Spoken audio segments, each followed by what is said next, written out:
국축 팬들의 궁금증과 이슈를 긁어주는 국축 취재단 하드캐리. 안녕하세요. 기획과 진행을 맡은 서호정입니다. 하드한 주제의 코어를 깊고 화끈하게 파고드는 국내 축구 컨텐츠를 지향하는 하드캐리 10회째입니다.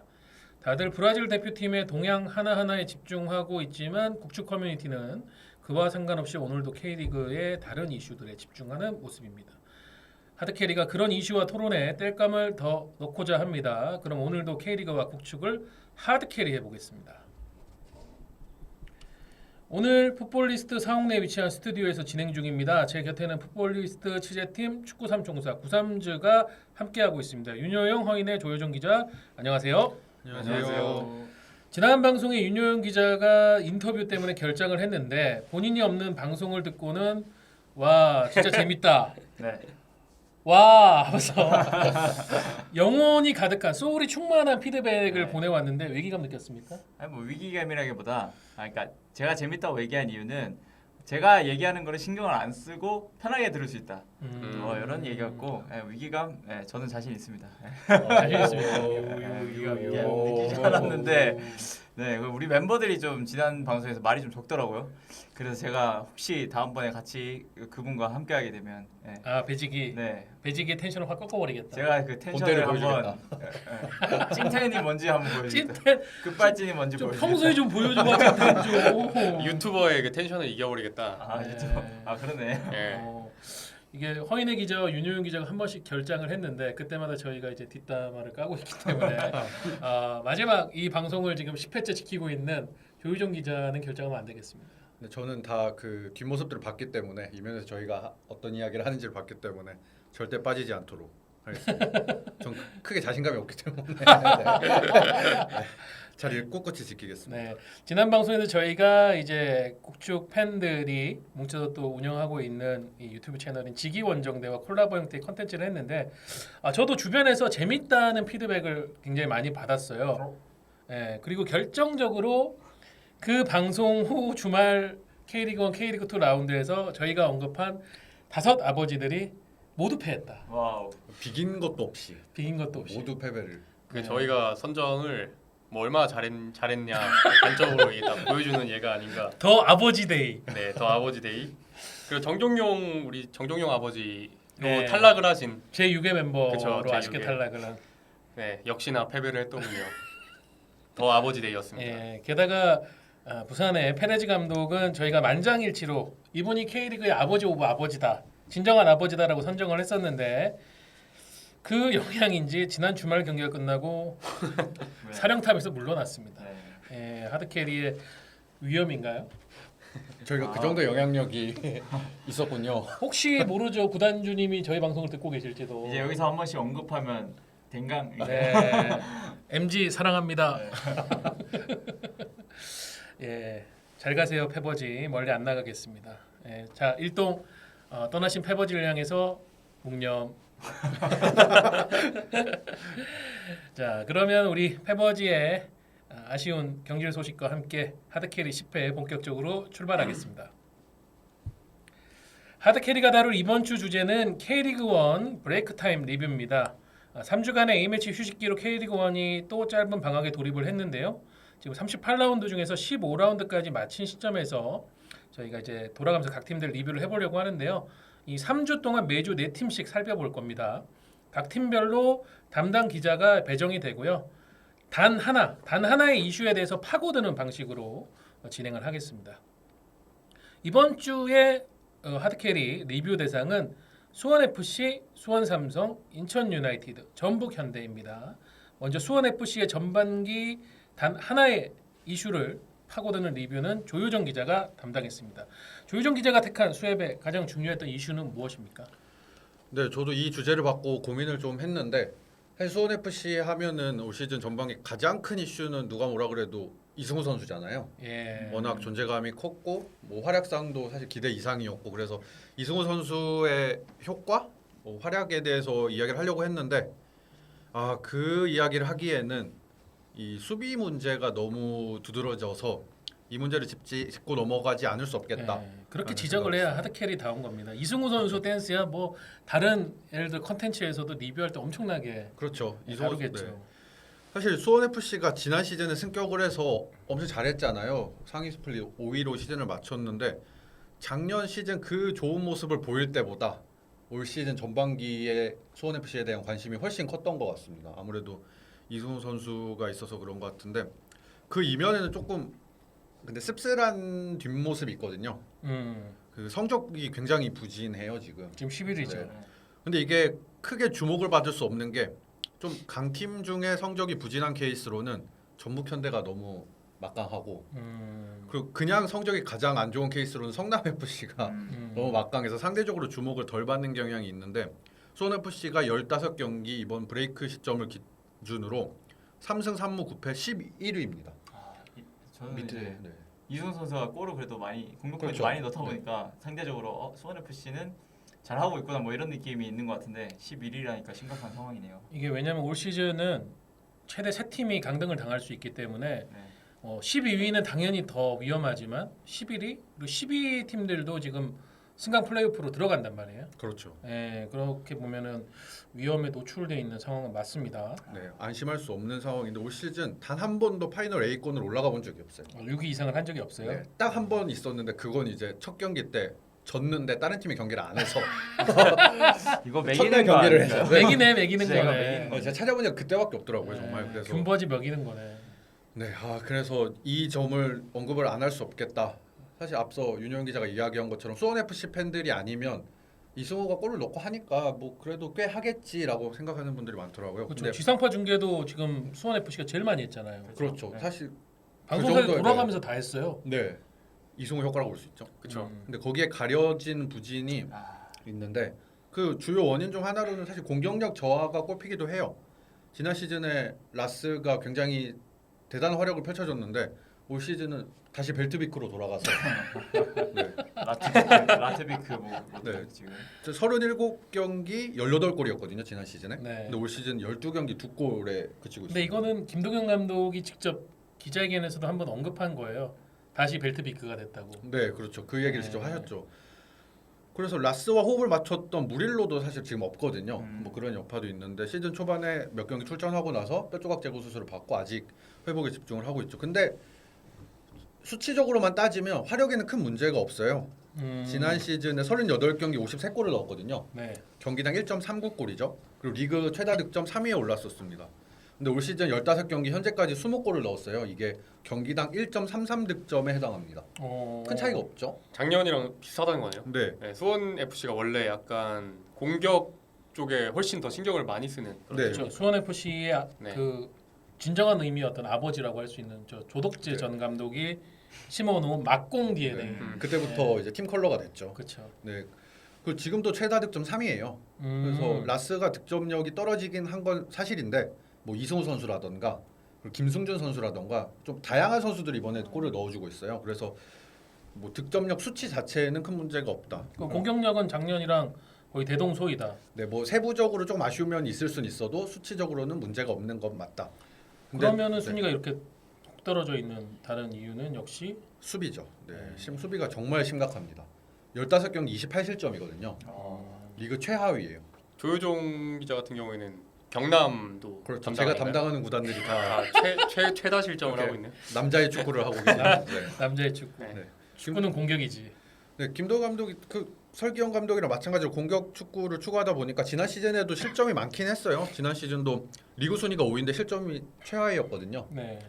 근데 이를 고려해도 올 시즌은 더 심합니다. 지난 시즌보다. 경기당 실점이 1.5실점에서 1.87실점으로 늘었어요. 무조건 먹힌다는 거네요. 두 네, 골 경기당 두 골은 먹힌다는 거죠. 네. 수비 불안 원인이 사실 여러 가지 측면이 있는데 지금껏 계속 이야기했던 대로 수원 FC의 전통적인 팀 컬러 그리고 김도경 감독의 스타일대로 공격에 무게를 두는 전술 탓이 좀 없진 않아요. 그게 작년에도 그랬고. 근데 지난해보다 더 불안해진 이유로는 제가 생각해본 이유는 무릴로 선수와 이영재 선수의 부재 이게 굉장히 컸다라고 생각이 됩니다. 두 선수가 근데 수비수가 아니잖아요. 네. 공격형 미드필더고 공격적인 역할을 맡는 선수들인데 이 선수들이 중원에서 공을 잡아주고 지켜주고 안정적으로 배급하는 역할을 했었어요 지난 시즌에. 근데 이 선수들이 뭐 부상, 물리로는 부상, 이영재 선수는 김청삼무 군입대로 빠지면서 중원에서 공을 안정적으로 지켜내고 전방으로 전달할 수 있는 역할을 해주는 선수가 없어졌어요. 디핑이 안 되는 거죠. 그렇죠. 뭐 이영재 선수의 대체자로 영입됐던 그 니실라, 니실라. 네, 네. 핀란드의 모드리치라고 기대를 했는데 네. 패스보다는 사실 하드워커 같은 성향을 지닌 선수였죠. 그래서 원하는 스타일로 이영재 선수를 완전히 대체할 수 있는 유형이 아니었기 때문에 그러면서 문제가 계속 노출이 됐고 이게 기록으로도 나타납니다. 지난 시즌 수원FC 점유율이 49% 리그 6위 수준이었거든요. 어. 근데 이게 시즌 초반 굉장히 부진했던 때 기록이 포함된 거기 때문에 한참 잘할 때는 50%가 넘었어요. 근데 그리고 공격 지역 패스 성공률도 울산현대 다음인 2위였고요. 근데 이거는 뭐 확실히 이영재 무릴로의 효과죠. 그렇죠. 근데 올 시즌에는 점유율이 44%에 그쳤습니다. 아 그리고 작년에는 박주호 선수도 그렇죠. 중원에서 너무 네. 잘해줬기 때문에 근데 올 시즌은 박주호 선수가 홀로 뭐 감당하는 느낌이 있고 그렇죠. 공격 지역 패스 성공률도 최하위로 떨어졌어요. 오. 그러니까 공격이 최선의 수비라는 게 어떤 팀 컬러였는데 이게 제대로 되고 있지가 않은 거죠. 골은 빵빵 터지고 있지만 그 쪽으로 연결되는 과정의 내용이 지금 거의 다 최하위권으로 네. 추락을 해버렸네요. 네, 상대가 공을 점유하는 시간이 늘어나니까 수비가 수원FC 수비에 부하가 걸리는 때가 많아지고 또 전방으로 안정적으로 공을 배급하는 역할을 중원에서 못 해주니까 수비들이 그 역할까지 수행을 하려다 보니 실수가 더 나오고 이런 면이 있습니다. 팬들 사이에서는 굉장히 골키퍼에 대한 불만도 많은 걸로 알고 네, 그게 이제 다음에 제가 언급할 부분이었는데 수비 개개인, 수비진과 골키퍼의 집중력 저하도 문제가 굉장히 커요. 어처구니 없는 수비 실수가 너무 많아요. 사실 최근 경기만 봐도 그 실수들이 실점으로 이어진 경우가 많았는데 지난 12라운드 제주전에서 아마 모두 보셨을 건데 네. 정동호 선수가 이제 골키퍼한테 백패스를 했는데 그게 뭐 방향이나 속도 다 애매했죠. 네. 그래서 뒤따라오던 김주공 선수가 공을 따냈고 그 문전으로 전달을 해서 주민규 선수가 득점을 했습니다. 그 바로 다음 같은 경기였는데 유현 선수가 골키퍼대를 비우고 세트피스였던 걸로 기억하는데 나왔다가 문전에서 김종우 선수한테 헤딩 득점을 허용하고 이런 경우도 있었죠. 그리고 제가 가장 최근 경기였던 15라운드 울산전 제가 이 경기 현장 취재를 다녀왔거든요. 네. 이날 김도훈 감독이 경기 전 기자회견에서 아무래도 울산이 최다 득점 팀이고 리그 1위잖아요. 그래서 본인의 스타일을 좀 접어두고 수비적인 전술을 심혈을 기울였다고 말을 하셨어요. 그리고 실제로 경기를 봐도 5-4-1 시스템 같은 느낌으로 뒤에 두 줄 수비를 했죠. 단단하게. 네. 그 효과를 봤었어요. 전반전에 울산이 별다른 기회를 만들지 못했고 굉장히 답답했거든요. 울산 입장에서는. 그리고 수원FC는 이승우 선수의 그 대단한 가마차기 슈팅으로 선제골도 넣었고. 근데 후반에 또 수비 실수가 나오면서 그냥 자멸했습니다. 첫 번째 골 장면에서는 잭슨이 전진 패스를 했는데 이게 엄원상 선수에게 끊겼죠. 네, 끊기면서 울산이 재빠르게 공을 전방으로 보냈고 박구 선수의 득점으로 연결됐죠. 그러니까 이 집중력 문제가 좀 큰 게 제가 본 경기들은 수원 FC가 선제골 넣고 뒤집힌 경우가 되게 많았던 것 같아요. 네, 특히 후반에 실점하는 경우가 많아요. 네, 그러니까요. 네. 그리고 그 이후에는 이제 역전 결승골이 내줬는데 잭슨 선수와 곽윤호 선수가 페널티 박스에서 공을 제대로 처리하지 못하고 뒤엉키면서 공을 골대 쪽으로 흘렸어요. 네. 그래서 아마누준 선수가 이 공을 가로채서 그렇죠. 네, 골키퍼까지 제쳐내고 득점으로 연결했죠. 이날 경기 후에 김동현 감독이 경기 후 기자회견에서 수비수들이 이런 실수를 하면 감독으로서 뭘 해야 될지 모르겠다. 이런 이야기를 할 정도로 사실 골키퍼도 최근에 몇 경기는 유현 선수가 아니고 박배종 선수로 선수. 바꿨는데 그 사이에 또 이범영 선수도 그렇죠. 나온 적도 있었는데 뭔가 확실히 이렇게 잠겨지지가 않는 네. 것 같고 제가 기억하기에 올 시즌 수원 FC가 승리를 거둔 경기들이 3골, 4골을 넣어야 이기는 경기들. 네, 그러니까 맞습니다. 그야말로 다 난타전으로 가서 누가 더 골을 많이 넣느냐의 어떤 승부에서 대구하고 그렇죠. 성남 또 그랬었고 또 1승이 어디였더라? 기억이 좀 네, 아무래도 그때도 아마 네. 근데 많이 네. 있었어요. 울산전이면? 네. 아니요 울산은 또 역전패 당했었어요. 두 번 다 울산이 역전. 울산 원정에서. 네. 그래서 앞서 지적하신 대로 골키퍼 문제도 유현 선수도 그렇고 박배종 선수도 그렇고 다들 좀 안정감이 좀 떨어지는 아쉬운 미스들이 많이 나왔죠. 그래서 본프레레식 축구가 아니면 이길 수 없다. 이런 느낌으로 네. 세 골 먹히면 4골 넣으면 됩니다. 네, 그리고 지금까지 들으면 사실 김동훈 감독이 지난주 저희가 다 다뤘던 아버지들 특집에 다뤄질 만큼 균버지라고 불릴 만큼 균버지. 보니까 균버지는 좀 그렇지 않아요. 순위만 보면 그렇죠. 균버지가 네. 빠지고 균버지가 들어가는 게 맞는 것 같은데. 네, 사실 그렇잖아요. 지금 성적 제가 말씀드린 것도 그렇고 성적만 봐도 근데 그런 목소리가 아직 크진 않죠. 그런 이유가 있는데 사실 수원 FC 팬들도 그렇고 김도균 감독에 대한 어떤 신뢰가 있습니다. 이미 지난 시즌 초반에도 수원 FC가 비슷한 위기를 겪었거든요. 네. K리그로 올라와서 초반에 그때 포백을 쓰면서 시즌 초반에 고전을 했죠. 그때는 라스가 득점이 터지기도 전이었고 13라운드까지 2승 4무 7패였어요 지난 시즌에. 득점력은 올 시즌보다 처참한 0.85골이었고 실점은 1.69 실점. 지금보다는 조금 적지만 여전히 많은 실점이죠. 근데 14라운드부터 수원 FC가 3백으로 전환을 택하면서 네. 반등에 성공했어요. 그래서 파이널 A에서 5위로 시즌을 마무리했죠. 여름에 그게 확 좋아졌죠. 특히 근데 5월 말 6월 네, 넘어가면서 잭슨이 여름 이적 시장에 들어오면서 수비가 안 수비 좋아. 라인이 안정화되고 라스가 막 미친 듯이 골을 네. 폭발시키면서 네. 그때 신기했던 게 전반기에는 그 국가대표 수비 중에 박지수 선수가 있었는데 맞아요. 오히려 아. 팀 전술상 문제였기도 했지만 박지수 선수가 빠지고 나서 4호 감면만 2번 아니죠? 그렇죠. 네 그런 맞아요. 상태에서 운이 엄청 안 좋았던 거기도 하고. 피닉스, 네. 피닉스였죠. 계속 50, 살아나는. 50 문제가 네, 있었어요. 네. 그 배경에는 이제 김동현 감독 이런 전술 변화가 있었기 때문에 김동현 감독이 위기를 타개할 수 있다는 믿음이 아무래도 수원 FC 팬들에겐 있고 이런 점 때문에 아직까지는 뭐 균버지 이런 표현보다는 네. 기다리는 입장이 있는 것 같습니다. 요즘엔 또 약간 폭백으로 또 전환을 했다가 저번 울산전은 또 이제 네, 뒤쪽 다시 3백으로. 백스리 네. 3백 중심으로 해서 5백으로 갔었었는데 네, 근데 지난 시즌처럼 당장 어떤 큰 전술 변화를 도모할 것 같진 않아요. 그 지금 지난 시즌에 포백에서 3백으로 변경을 하던 배경 중에 하나는 일단 기본적으로 공격을 집중을 하는 거는 이제 기조는 유지하는데 수비가 너무 불안을 하니까 수비의 숫자를 하나 더 늘리는 형태를 취한 거였거든요. 네. 근데 3백에서 더 수비를 늘릴 수가 없잖아요. 일반적으로는. 뭐 파격적인 식스백이라고. 수비 전술의 네. 혁명이 가능하지 않습니까? 식스백 안 됩니까? 식스백 근데 김도경 감독의 성향상 네. 그렇게까지 아니, 뭐 네. 두줄 수비를 할 수도 있는 거고 사사히. 네, 울산전 전반전에 했던 것처럼 네. 뭐 그런 식으로 형태를 취할 수는 있겠지만 당장 그것보다는 어떤 라인업 변화가 먼저 선행될 가능성이 높아 보여요. 우선 일단 무릴로가 돌아오거든요. 그 6월 중으로 돌아올 것으로 보이는데 무릴로가 돌아오면 앞서 이야기했던 첫 번째 문제가 어느 정도 해결될 수 있겠죠. 무릴로 선수가 돌아오면 이영재 선수의 공백은 여전히 있지만 뭐 이기혁 선수라던가 이승우 선수라던가 활약이 나쁘지 않거든요. 이 선수들과 같이 어우러져서 조금 더 나은 결과를 낼 수 있다는 기대감이 있고 그리고 아무래도 여름 이적 시장에서 또 수비 보강에 대한 이야기가 나오고 있어서 이런 면에서 라인업 변화가 먼저 선행이 될 것으로 보입니다. 근데 저는 무릴로가 돌아오면은 또 애매해지는 게 무릴로가 그렇다고 중앙 미드필더 쪽으로 완전 2.5선에 3선으로 내려가서 뛸 수 있는 선수는 아니잖아요. 그렇죠. 이승우 선수나 이기혁 선수가 예. 내려갈 수도 없고 2선 쪽을 중심으로 해서 이제 측면까지 같이 하면서 이 선수는 경기를 풀어가는 스타일인데 그러면은 결국 이승우 선수 자리에 무릴로가 들어가야 된다는 거고.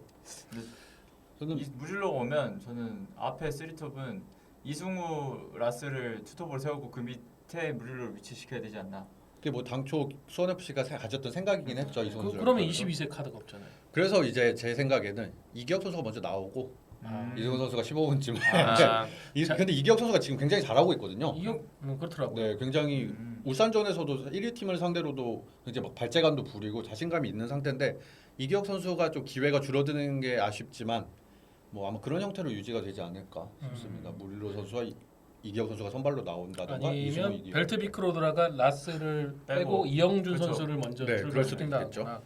네, 그런 형태가 될 것 같고 어. 또 무릴로 선수가 오면은 이제 중앙 미드필더 자리에 니실라 선수가 나와도 이제 어느 정도 그 무릴로 선수가 그 역할을 해줄 수 있는 역할이 있기 때문에 니실라 선수가 사실 많이 뛰는 스타일이니까 수비에 기여할 수 있는 면이 있거든요. 그런 면으로. 그렇죠. 그래서 무릴로 선수의 복귀가 뭔가 터닝 포인트가 될 수 있지 않을까 이런 기대감이 있습니다. 그 무릴로 약간 밑에서 이렇게 네. 움직이면서 2선과 3선 사이에서 사실 그냥 역할만 따지고 보면 니실라 선수와 박주호 선수가 있는 게 이영재, 박주호가 있는 것보다 수비적으로 더 나을 수도 있어요. 니실라 선수가 워낙 많이 뛰어주는 스타일이니까.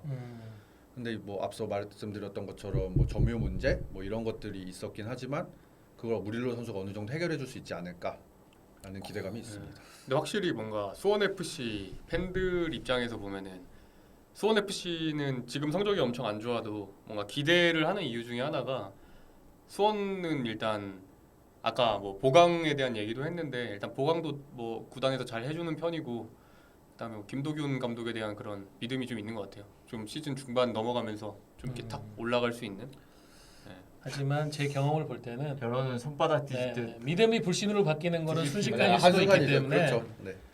어쨌든 작년처럼 여름을 기점으로 6, 7월에 변화를 좀 만들어야 수원 FC도 근데 조금 이제 신경 써야 되는 거는 타이밍이 지나치면 조금 늦어요. 네. 그렇죠. 올해는 네. 개막이 한 달에 빨랐으니까. 네, 그렇죠. 그리고 지난 시즌에는 14라운드부터 이제 반등을 시작했는데 이미 지금 15라운드가 끝났잖아요. 그렇죠. 네, 그래서 어떻게 될지 귀추가 주목됩니다. 어떻게 우리 철태왕 김호곤 단장님께서 좀 전술적 팁을 주셔야 되는 거 아닌가요? 사실 전술적 팁보다는 좀 뭔가 수비진의 기강을 한번 잡아주셔야 되지 않나. 기가. 네. 근데 뭔가 이승우 선수가 이 2부에서 뛰는 건 좀 안 상상이 어울리는 것 안 같긴 가죠. 안 어울리는 것 같긴 해요. 그리고 잭슨 선수가 지난 시즌 후반기부터 잘했고 올 시즌 전반기에도 그래도 가장 미들맨이었는데 잭슨 선수까지 최근에 그렇죠. 흔들리는 모습을 보이면서 수비가 맞아요. 더 불안해진 면이 있습니다. 최근에 많이 흔들리고 있더라고요. 이 부분을 수원 FC가 휴식기 동안 잘 좀 네. 정돈을 해가지고 일어서야 되겠습니다. 자, 두 번째 리뷰 대상 팀은요, 수원 FC와 같은 연고를 쓰고 있는 수원 삼성 수삼입니다. 부삼 저희 방송 들으신 분은 잘 아실 텐데 수원 삼성 담당은 우리 허인혜 기자죠. 허인혜 기자가 출동을 했습니다. 수원 삼성의 전반기 이슈, 이건 10명 중에 8명 정도는 짐작하고 있지 않을까요? 9명 아니까 10명 중 9명? 10명 중에 9명? 네. 10명 중에 10명일 수도 있어요. 대체 왜 그로닝? 왜 그러니? 왜 그로닝 진짜. 14억 원의 귀엽다. 사나이 덴마크 득점왕. 아니 근데 진짜 13억 원의 사나이 맞아요? 그거 뭐 저희 알려진 바로는 13억 원인데 제가 뭐 여기서 맞다 아니다 할 수 있을 건 아닌 것 같아요. 네. 이거 진짜 제가 한번 네. 선수 지원팀에 한번 전화를 해가지고 덴마크 득점왕. 진실을 알아봐야 될 것 같은데 덴마크 득점 2부 리그. 네. 어쨌든 덴마크 득점왕이요. 어쨌든 네. anyway. 엘링 홀란 닮은 골. 덴마크 갈로 2부. 네. 정확히 아셔야 되는 게 이제 덴마크 2부 득점왕이고요. 그로닝 그는 누구인가라는 또 타이틀로 제가 가져왔습니다. 그로닝이 이제 2019-2020 시즌 덴마크 2부인 스키브에서 14골을 넣었어요. 그러니까 이게 팀 내 최다 득점이었고 그러면서 이제 비보르로 이적을 했거든요. 전 소속팀이었던 비보르인데 그게 이적 첫 시즌인 2020-2021 시즌에 23골을 넣었어요. 그때 비보르가 2부였어요. 그래서 2부에서 득점왕을 차지한 거예요. 그리고 비보르가 1부로 이제 승격을 한 거죠. 그로닝이 수원으로 오기 전 몸담았던 마지막 팀도 비보르. 그렇죠. 네. 네, 그럼 1부를 14골 23골이요. 1부 올려놓고 수원으로 온 거예요? 그렇죠. 뛰다가 일부에서 좀 1부에 뛰다가 뛰다가 거죠. 반 시즌 뛰다가 왔죠. 그리고 이 2022년에 그래서 수원 삼성으로 이적을 했는데 득점왕이라는 이 타이틀이 있었잖아요. 네. 그래서 엄청난 주목을 받았어요, 사실. 그리고 어쨌든 유럽 2부긴 한데 유럽에서 득점왕 출신이 왔다. 뭐 이런 이거는 어떤 제리콜라에 대한 피로감의 반작용으로 기대가 컸던 거 아닐까요? 너무 이거 맞 걔들보단 잘하겠지 이런 식으로. 그렇죠. 이제 외국인 공격수에 대한 이제 조금 제리콜라요? 제리콜라. 안 좋은 기억들이 있었죠. 아니 이건 이제 제가 만든 게 아니고요. 제리콜라오. 그 수원 팬들이 그렇게 표현을 제리콜라오. 하더라고요. 제리콜라. 네. 그래서 아무튼 어디까지 얘기했죠 제가? 네, 피지컬도 뛰어. 피지컬에. 정신을 좀 차리셔야. 그래서 기대가 아무튼 컸어요. 근데 1라운드부터 이제 11라운드까지 매 경기 기회를 받았는데 물론 개막전 같은 경우에는 후반 막판에 교체 투입된 거였고요. 어쨌든 한 골도 못 넣었어요. 네, 결국 12라운드에서 14라운드까지 결장을 했습니다. 그리고 5월 25일에 열렸던 이제 FA컵에서 강원을 상대로 네. 마침내 이제 그 첫 골을 성공을 했습니다. 그리고 이걸 하죠. 네. 강현묵 선수와 함께.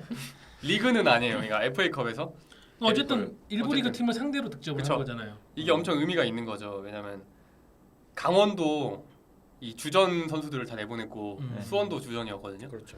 그러니까 이게 어떻게 보면은 이제 팬들 입장에서 그로닝이 이제 살아나는 거 아닌가. 드디어 아 경기력이 또 좋았어요? 경기력이요. 네. 경기력이 막 엄청 막 세탁이네 그럼. 돋보이진 않았는데 그럼 세탁한 거네. 근데 어쨌든 근데 적극적으로는 했어요. 예. 적극성은 저도 하이라이트 위주로 봤지만 적극적으로는 하더라고요. 왜냐면 그로닝이 단점으로 거론되는 것 중에 하나가 조금 다크 템플러 모드인데 왜 경합이나 이런 부분에서 네, 적극적으로 안 하는 하니까. 거예요? 네. 근데 지금 이병근 감독 체제로 바뀐 수원은 전방에서 압박을 계속 넣어준단 말이에요. 안 싸우면 안 되거든요. 네. 전진우나 뭐 그 류승우 선수도 엄청 압박을 많이 하는데 오영규도 막 엄청나게 네, 맞아요. 앞에서 싸우더라고요. 오영규도 계속 뛰잖아요. 그래서 막 음. 머리 다졌잖아요. 끝날 때 보면은. 근데 그로닝은 사실 그런 모습이 많이 없어서 좀 욕을 많이 먹었는데 그날은 뭐 적극적으로 한 편이었고 그래서 15라운드에 다시 이제 리그 경기 돌아왔습니다. 근데 부진했어요. 전반전이 아. 끝나자마자 또 오영규가 교체가 됐습니다. 뭔가 이병근 감독 FA컵에서의 달라진 모습과 득점을 보고 바로 또 기회를 줬는데 그렇죠. 전반 45분 컷으로. 네. 기대를 저버렸네. 네. 그리고 이제 오영규 선수가 교체인데 오영규 선수가 그날 골랐죠. 득점했잖아요. 네. 네. 이 그로닝이 지금 첫 로빈 라운드를 돌고 지금 두 번째 로빈 도는 상태잖아요. 네. 근데도 리그에서 공격 포인트가 하나도 없어요. 그러니까 팬들이 화가 난 거죠. 아까 뭐 초반에 이 선수에 대해 설명을 할 때 뭐 13억의 사나이라고 이게 출처가 덴마크 언론에서 그렇게 그쵸. 네. 저기 100만 유로라고 네네. 해가지고 이렇게 13억이라고 알려진 거죠. 네, 근데 13억이 지금 아시겠지만 리그에서 이 정도 돈 써가지고 외국인 공격 데려온 팀이 많지 않습니다. 그렇게 네. 뭐 한 전북이나 울산 정도 돼야 가능한 금액. 뭐 항상 비교되는 커뮤니티에서 비교되는 거는 뭐 네. 엄원상 15억, 엄원상 15억, 그로닝 13억, 막 항상 이런 식으로 비교가 되는데 그렇죠. 조규성 7억. 조희성 7억. 조규성은 7억이었거든요. 네. 그 알려진 이적료에 대한 돈값을 지금 아예 못 하고 있는 거잖아요. 그리고 일단 외국인 선수에게 큰 돈을 지불해서 데려오는 거는 어쨌든 그런 이유가 있는 건데 그런 값을 아예 못 하고 있기 때문에 지금 팬들도 굉장히 많이 화가 나 있는 상태입니다. 마가 나 있다. 수원 팬들은 네. 한 2년 3년째 화나지 않나요? 계속. 그렇죠. 아 근데 작년에 제리치 같은 경우에는 이적료는 한 제가 파악한 바로 한 30만 달러였거든요. 네네. 그러니까 제리치가 좀 근데 제리치가 30만 근데- 달러지만은 골은 조금 넣었어요. 네. 그러니까 제이치보다 더 못하고 있는 거잖아요. 네. 제가 지금 5만 원 그러니. 줬는데. 그거에 대해 좀 말씀을 드리려고 하는데 이 그로닝이 얼마나 못하고 있나 이걸 좀 비교를 해야 그러니까 되게 이거- 직설적이네요. 네. 네. 예, 그리고 뭐 그로닝 측근에서 이거 통역해가지고 그러니까. 들려주면은 명예훼손죄로. 저기 페레즈 네. 감독처럼 그렇게 되는 거예요. 너 나와. 이래서 그 무섭게 왜 그런 말을 하시나요? 한번 해주세요. 저는 네. 저 마음속으로 그로닝이 엄청나게 성공을 했으면 좋겠다고 항상 생각하고 있고요. 예, 이런 건 통역해주지 마세요. 어쨌든 작년에 이제 제리치 같은 경우에도 되게 욕을 많이 먹었잖아요. 네. 이 외국인 스트라이커였는데 네. 4라운드에 데뷔골을 넣었어요. 제리치는. 빨리 넣었네. 예. 그 정도면 준수하네요. 근데 제리치는 수원 부진의 1등 공신으로 평가가 됐어요. 작년에. 근데 이 선수가 4라운드에 또 골을 넣었다가 사실 쭉 부진했어요. 그러다 FA컵 3라운드 대전 하나시티즌전에서 골을 넣었고 K리그 15라운드에서 1골 1도움을 기록했습니다. 근데 그게 이제 페널티킥 골이긴 했고요. 근데 어쨌든 후반전에 이 경기력 자체가 괜찮았다고 그때 평가가 많이 됐어요. 근데 그렇게 욕 많이 먹었던 제리치도 15라운드까지 2골 1도움을 기록했거든요. 네. 뭐 니콜라오는 더 심각했잖아요. 네. 근데 이 선수는 기회 자체가 이제 적었기 때문에 좀 비교는 힘들 것 같은데 이 선수도 25라운드에 이제 한 골을 넣긴 했습니다. 작년 네. 그로닝도 25라운드까지 골을 터지지 말란 법은 한 없잖아요. 골을 그쵸. 넣지 않을까요? 한 골 넣으면 이제 니콜라오랑 급이 이골 되는 거 이골이 되는 근데 거잖아요. 저도 작년에 수원 담당을 했었는데 네. 제가 본 바로는 일단 경기장에서 영향력이 니콜라가 좀 더 우위인 것 같아요. 그러니까 니콜라오는 그게 있어. 왜냐하면 흔들어주는 게 니콜라는 있어. 후반전에 나와서 이렇게 좀 약간 드리블로 흔들어주는 건 어. 확실히 있었거든요. 그러니까 번뜩이는 거, 맞아. 골을 못 넣어서 그렇지. 그리고 문전까지는 잘 가잖아요. 그러니까 공간은 네. 잘했어요. 근데 그로닝은 뭐 역할이 없잖아 지금. 맞아. 근데 기회는 어쨌든 니콜라가 더 적었고, 음. 근데 임팩트는 더 보여준 거니까 어쨌든. 그러면 그로닝은 얼마나 못하고 있는지는 저희가 네. 작년에 제리콜라랑 비교해서 했고 죄송합니다. 멸칭은 아니고요. 네. 왜 못하는 건가요? 왜? 그러니까 왜 이렇게 못할지에 대해서 좀 생각을 해봤는데 이 다크 템플러 모드인 것 같아요. 다템. 그러니까 경기장에서 사라져요 갑자기. 분명 있는데. 네, 있는데 없어요. 11명인데 아니, 10명 뭐- 같은. 네. 고립되는 문제일 수도 있지 않나요? 네, 고립 전술적으로. 그렇죠. 이제 수원 아까도 제가 뭐 언급해드린 것처럼 이 수원이 이병근 감독 체제에서 전방에서 좀 많이 움직여주고 좀 이 전방 압박도 굉장히 많고 그러잖아요. 네. 그러면 이제 공격수로서 조금 공격 상황에서는 이 공을 좀 받아주던가 아니면 전방으로 이제 침투를 하든가 수비 배후 공간으로 뭐 이런 게 안 되면은 좀 동료들이 침투를 할 수 있게 이제 수비수들을 좀 끌어주면서 공간을 좀 열어주던가 이런 움직임이라도 최소한 필요한데 사실 이게 다 안 되고 있어요. 그러니까 전형적으로 이제 팀 공격이 잘 안 풀릴 때 극단적으로 이제 답답해 보이는 그런 공격수들 있잖아요. 고립되는 좀 그런 스타일이거든요, 이 선수가. 그래서 좀 그러니까 이병근 감독도 좀 그런 부분, 적극적인 좀 부분을 좀 요구를 하는데 사실 좀 이 선수가 그런 부분에 있어서도 좀 열심히 안 하는 느낌인 게, 왜냐면은 그 이병근 감독이 지난 10라운드 울산전에서 승리하고 공식 기자회견에서 이 선수가 운동장에 나가면 좀 자기 역할을 해야 되는데 준비가 안 됐다. 연습 때 조금이라도 더 자기가 노력하려고 부족한 부분을 채우려고 해야 되는데 좀 어려서 그런지 책임감이 없는 것 같다. 경기장에서는 수비도 함께 할 수 있는 선수로 변했으면 좋겠다. 긴가민가하다 지켜보겠다. 팀과 함께 하려는 모습을 보여줬으면 좋겠다. 이렇게 말을 한 적이 있어요. 이거는 전형적으로 지금 K리그 스타일에 적응을 못한 외국인 선수한테 네. 나오는 딱 평가네요. 왜냐하면 K리그는 공격진들도 뭐 하프라인까지 네네. 밑으로 맞죠. 내려와가지고 수비 가담해주고 앞에서 같이 압박 들어가지고 해야 되는데 사실상 이병 감독 얘기는 그런 거 안 한다는 얘기잖아요. 그쵸. 근데 또 적응 문제는 아닌 것 같아요. 지금. 왜냐면은 벌써 15라운드잖아요. 네. 그렇죠. 이 시즌 중반까지 적응을 못하는 거는 적응의 문제는 아니지 않을까. 뭐 이런 생각이 들고요. 저는 그 수원에 있는 그 내부자의 얘기를 좀 들어봤어요. 그러니까 그로닝이 애초에 훈련장에서도 이제 보여지는 실력 자체가 이게 그렇게 뛰어나지 않다고. 판독이 나왔습니까? 그런 수원 얘기를 좀 내부에서는. 네, 내부에서는 이제 그런 상황이면 동료들 신뢰가 떨어진 상태에서 경기장에 훈련장에서도 그런데 경기장에서 어떻게 패스를 줘요? 그러니까 다크템플러보다 더 심해지는 거지. 보통 못하는 선수들 훈련장에서는 좀 잘해가지고 기회를 받는 경우들이 있는데 그러니까. 이 선수는 훈련장에서도 믿음을 못 주고 있는 거군요. 네, 그렇죠. 이게 K리그는 일단 기본적으로는 그 오는 외국인 선수에 대해 인정을 해주고 공을 좀 주거든요. 네, 그렇죠. 예, 해봐라 이러면서 공을 좀 밀어주는 성향의 리그인데 J리그는 안 그렇다고 하더라고요. J리그는 신뢰를 쌓지 않으면 그 선수가 나의 패스를 안 줘요. 아, 근데 어쨌든 K리그는 너 용병이잖아. 저는 용병이라는 표현을 별로 안 좋아하지만 네. 너 용병이잖아. 네가 공을 잡고 뭔가 해결해줘야지 하고 밀어주는데 그럴 때 지금 그로닝이 신뢰로 화답한 게 없으니까 이제는 어떻게 보면 팀 내부에서도 아예 쟤한테 공 줄 바에 차라리 진우나 승우나 주한이나 뭐 이런 현규 이런 선수들한테 네. 주는 게 낫다 이렇게 판단한 게 아닐까. 그러니 뭐 예전에 무슨 케인이라는 얘기 있지 않았어요? 생긴 건 더불어 에너지 뭐. 그러니까 뭐 방금 언급해 주신 그런 선수들 같은 경우에는 어쨌든 공을 받으러 이렇게 내려와 주기도 하고 네.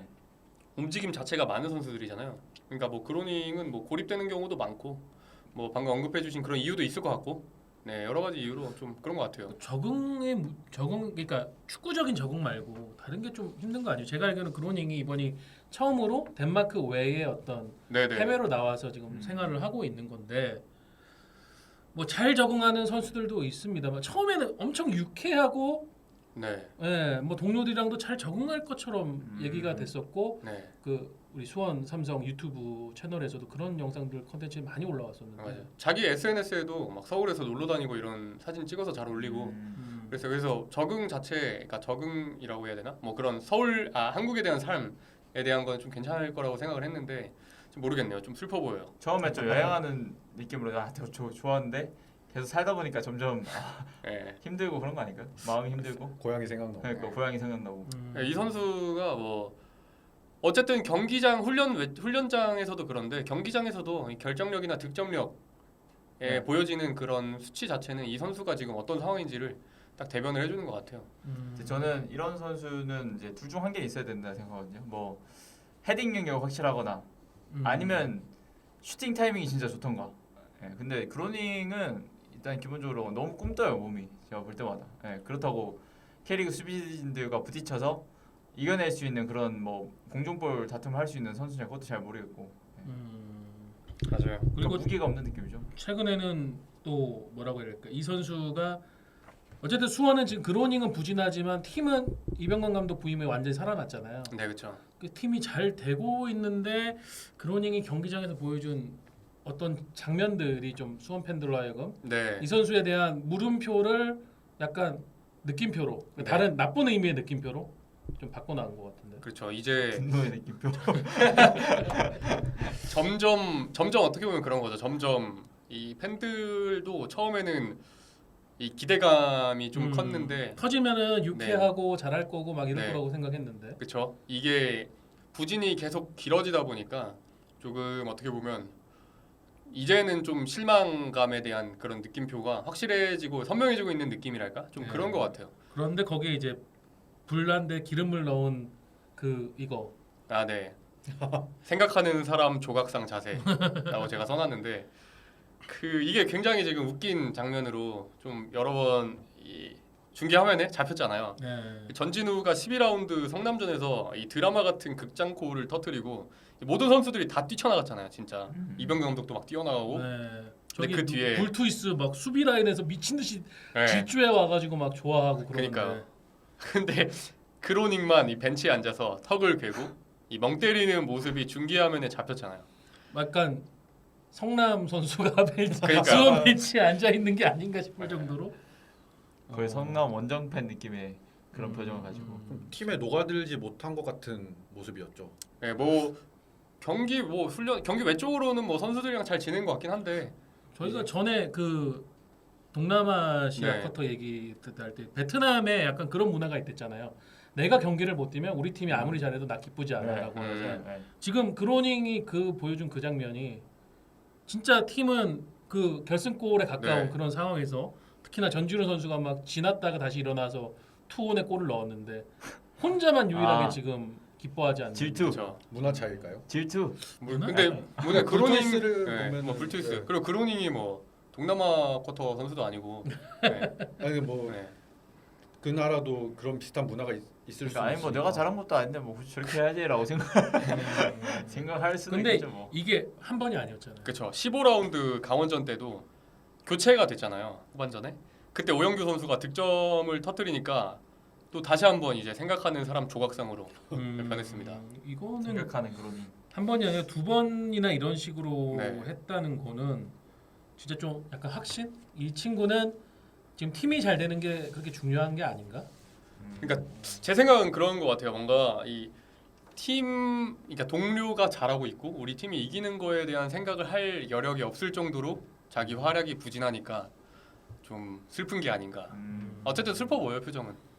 네, 저도 제가 뭐 선수는 아니지만 뭐 고등학교 때 그런 적은 좀 있었거든요. 네. 네. 우리 팀이 뭐 우리 반이 이겼지만 네. 내 활약이 아니면 기분이니까 그렇게 썩 좋지는 않은. 음. 그러니까 뭐 그런 약간 이해는 할 수 있을 것 같긴 한데. 축구 선수로 치면은 약간 어떤 호날두. 호날두?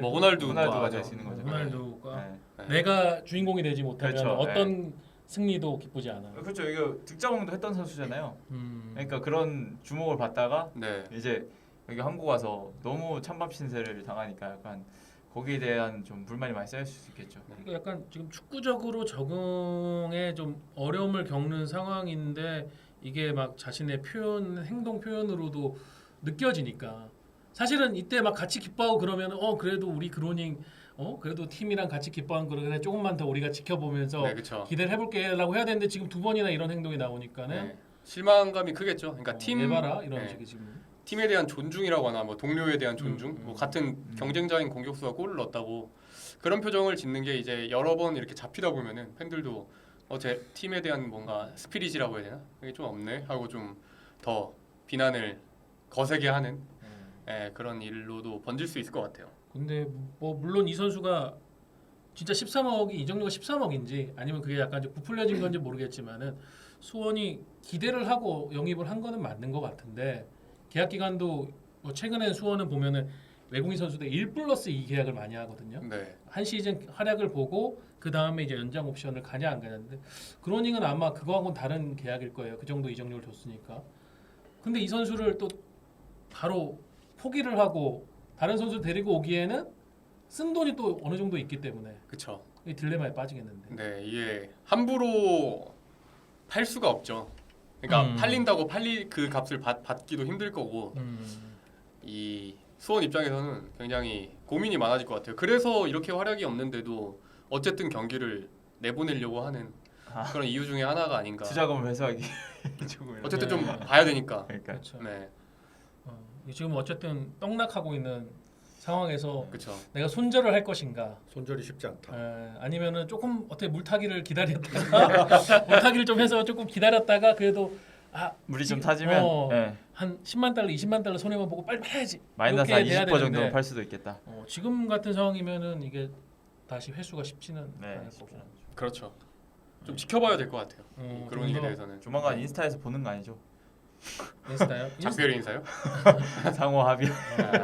아니 그 뭐 저도 이제 커뮤니티를 보다가 봤는데 그로닝이 최근에 그 약간 덴마크에서 뛰던 시절의 그런 것들을 이제 인스타에 올렸다고 하는 거 보니까 이게 약간 전형적인 외국인 루트 아니에요, 선수들이 루트? 예, 네. 언해피를 표현하는 그런 방식인 것 같아가지고 그 이승우 선수도 예전에 그 신트 트레이더 있을 때 람보르기니인가 뭐 한번 올렸잖아요. 예, 진흙탕에 진흙벌에 빠진- 뻘에 빠져 있는 람보르기니.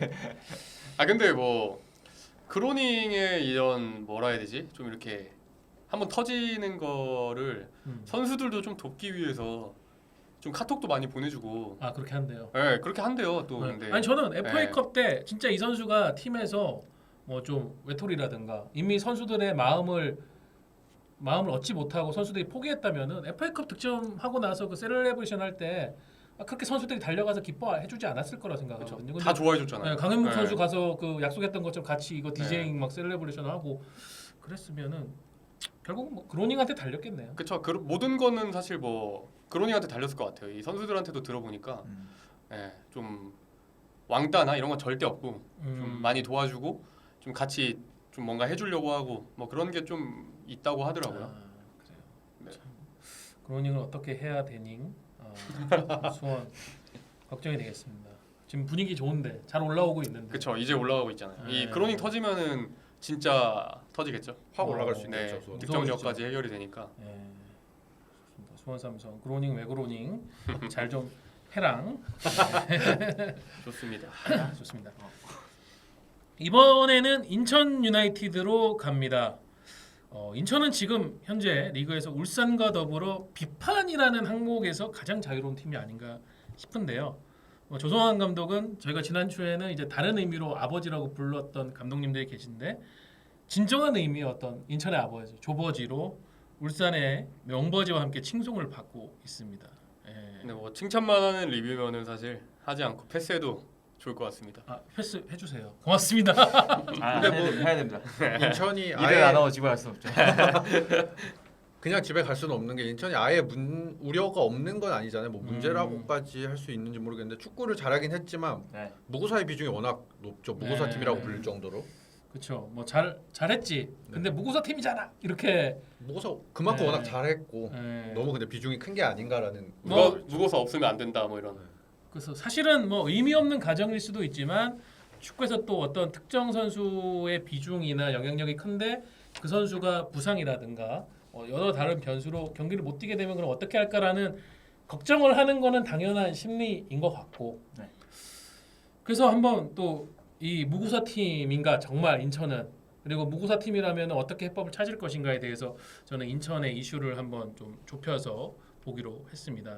일단 뭐 인천에 대한 얘기를 해드리면은 전반기 15경기에서 6승 6무 3패 승점 24점 4위로 휴식기 들어갔어요. 오. 이게 인천의 순위가 맞나요?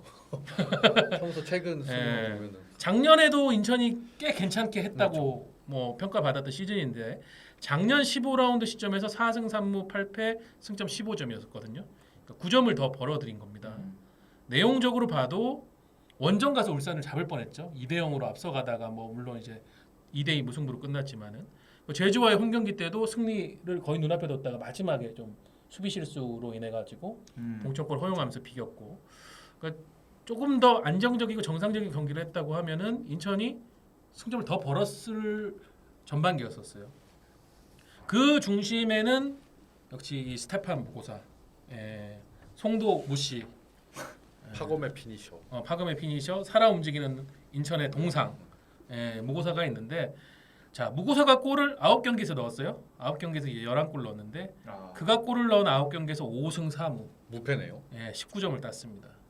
무고사가 침묵하고도 승리했던 경기는 딱 2번 있는데요. 김준엽 선수가 결승골 넣어서 1대5 승리한 강원 원정 그리고 15라운드 가장 최근에 열렸었죠. 송시우 선수가 성남의 이재원 선수와 함께 이렇게 우당탕탕하다가 이제 그 골이 나와서 1대0으로 역시 승리한 성남과의 홈경기 요 2경기뿐이었어요. 수치로 무구사의 이 위험을 한번 우리가 살펴보겠습니다. 그 15라운드까지 무고사는 모든 경기 출전을 했고요. 14번이 선발 출전, 그중 10번이 풀타임. 공격 지표를 보면은 슈팅을 46개를 했어요. 경기당 평균 3개. 유효 슈팅이 근데 33개예요. 슈팅의 대부분이 유효 슈팅이었네요. 예. 그리고 득점이 11골. 유효 슈팅 3개당 하나가 득점. 그렇네요. 예. 근데 이게 팀 전체 기록하고 비교하면 더 어마어마한 게 인천이 이제 슈팅을 142에 유효 슈팅을 46회밖에 못했어요. 차이가 엄청. 득점은 17골. 그러니까 무고사는 팀 안에서 비중 슈팅은 뺄게요. 유효 슈팅은 무려 무고사가 팀 전체의 유효 슈팅 대비 71.7%. 와. 득점은 64.7%의 지분을 네. 갖고 있습니다. 이게 슈팅에 대한 트라이 문제가 이제 불거지는 게 뭐냐면은 인천의 슈팅 두 번째로 높은 선수가 김도혁 18번, 네. 3위 송시우 11번, 4위 김보섭 10번인데 엄청난 차이가 납니다. 그만큼 좀 밀어주는 거 아닌가요, 선수들이? 밀어주는 건지 무고사가 잘 그 상황을 만드는 만드는 건지에 건지. 대한 얘기를 조금 더 해야 될 건데 이게 결정적으로 페널티 에어리어의 슈팅 비중이 무고사한테 집중되고 있어요. 네. 예, 다른 선수들이 박스 안에서 슈팅을 위한 포지셔닝을 그만큼 잘 못 잡는다.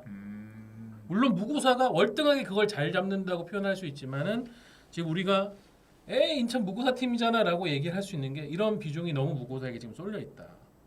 근데 무고사를 중심으로 공격진이 움직이는 건 맞는 것 같아요. 일단 음. 뭔가 뭐 인천이 측면으로 파고 들고 컵백을 내줄 때도 뭐 항상 무고사 뭔가 약속한 대신 무고사 약간 뒤로 빠지면서 슈팅 공간을 만들고 좀 그런 게 좀 훈련이나 이렇게 전술적으로 잡혀 있는 게 아닌가 저는 좀 그런 생각이 드는데. 그럼 무고사 팀인 거 아닌가요? 그러니까 무고사 팀. 그러니까 맞는 그러니까 거 아닌가요? 무고사 팀이죠. 네, 맞는 거 아닌가요? 맞다는 네. 얘기를 매기 중이었어요.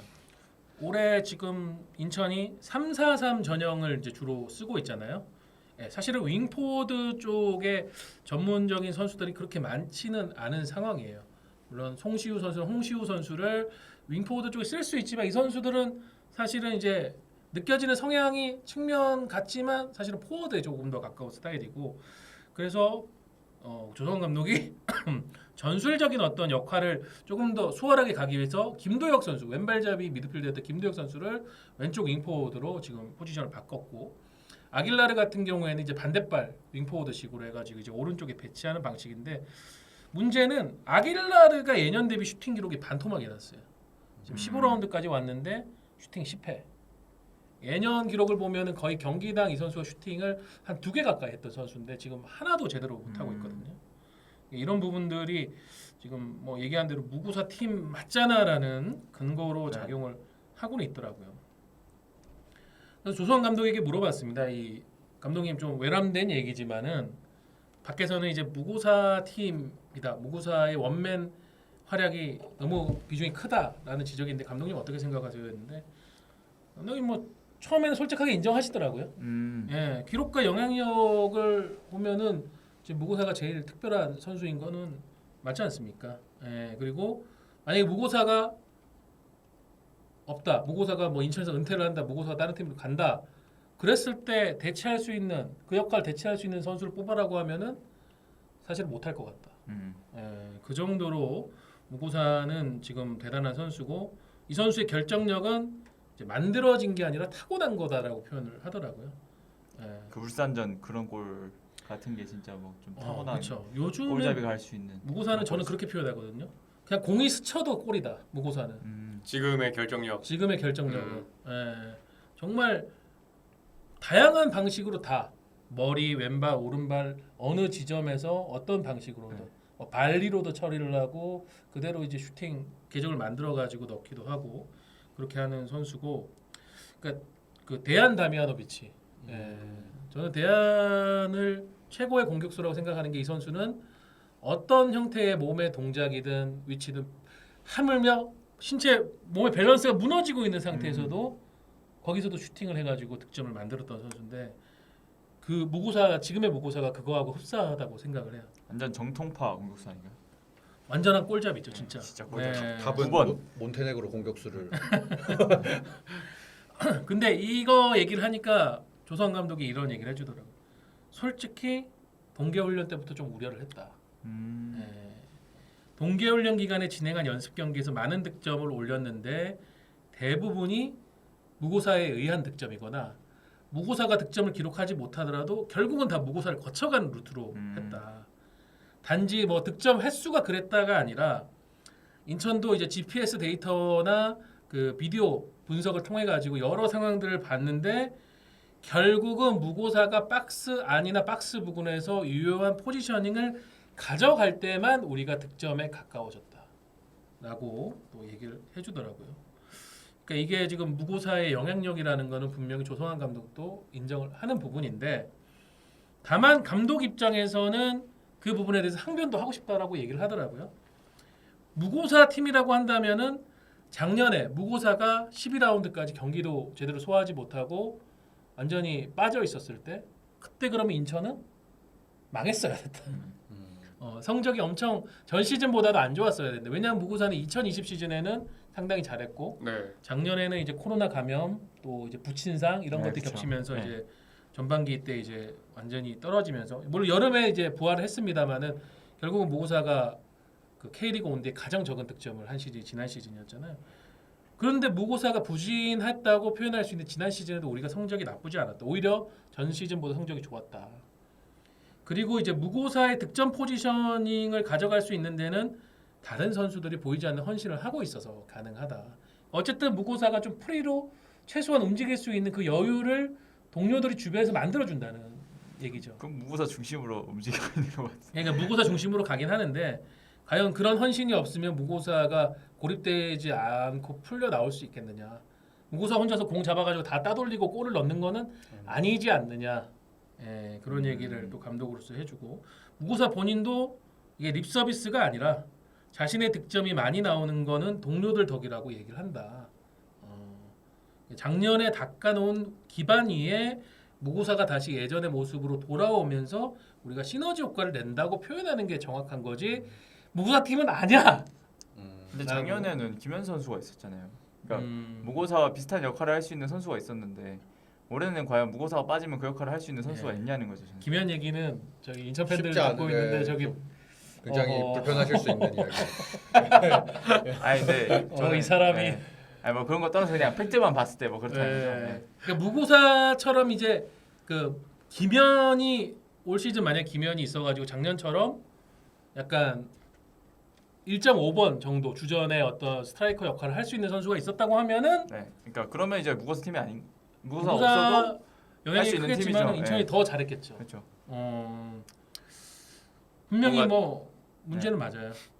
왜냐면은 지금 현재 무고사 외 공격진에서 네. 득점 기록을 보면은 송시우 한 골, 아, 이용재 물론 이제 출전 기회수는 조금 적었지만 네. 한 골.